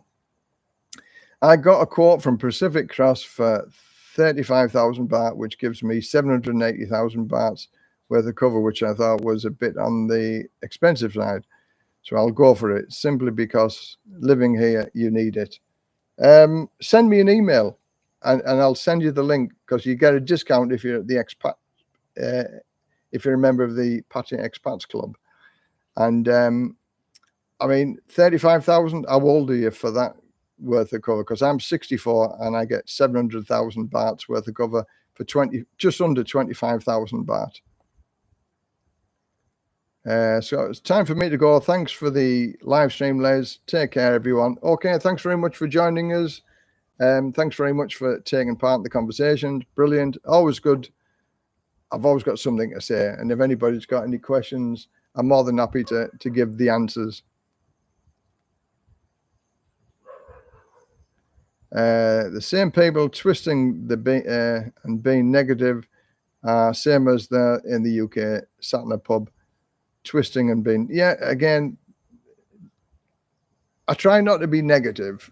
I mean, everybody's negative to a certain point. I mean, people blaming me for being negative about the UK. No, I said, it's what I see, because I don't live in the UK and I haven't lived in the UK now for 14 years. So going back to the UK, I see how it's changed in them 14 years. I see the crime, because I used to deal with crime. I used to deal with criminals in the fire brigade. I see that it's got no better, it's got worse. And it's my observations. It isn't being negative. Sometimes when you live amongst all that, like you fail to see the woods for the trees. But living here in the village that I live in, the only crime we've had here in the 6 years that we've lived in this house is a banana theft. Somebody stole a few bunches of bananas from the banana plantation. The banana gate. That's the only crime we've ever seen in our village. Who can say that in the majority of places in England? I think nearly every village or every town has been blighted by criminals nicking stuff. It's epidemic, where you can now go into a store and nick 200 quid's worth of stuff and you don't even get punished by the police. You don't even get arrested for it. It doesn't even get marked down as a crime. how criminal is that? If I stole 250 quid's worth of stuff in a Thai shop over here, I'd be in jail with 40 other people in a shared cell. That wouldn't be very nice, would it? I'd soon learn Thai then, wouldn't I? Crime in England is just a joke. They haven't got the rooms to lock people up in the first place. And now they're going to start building more prisons, which is going to take 4 or 5 years, isn't it? And then they'll be all filled up with all the people that commit crime from every other country that in the earth that sends them over to here. And instead of stopping in hotels, they'll be stopping in Her Majesty's prisons.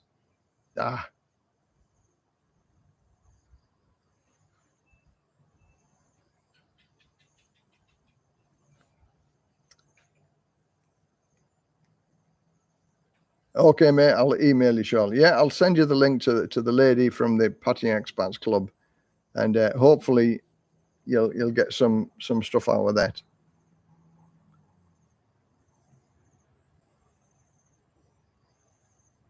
What's wrong with being negative if everything is negative? Well, then, if everything is negative, then okay. If you want to be negative, be negative. But my glasses always are full. There's always a good and positive side to a negative side.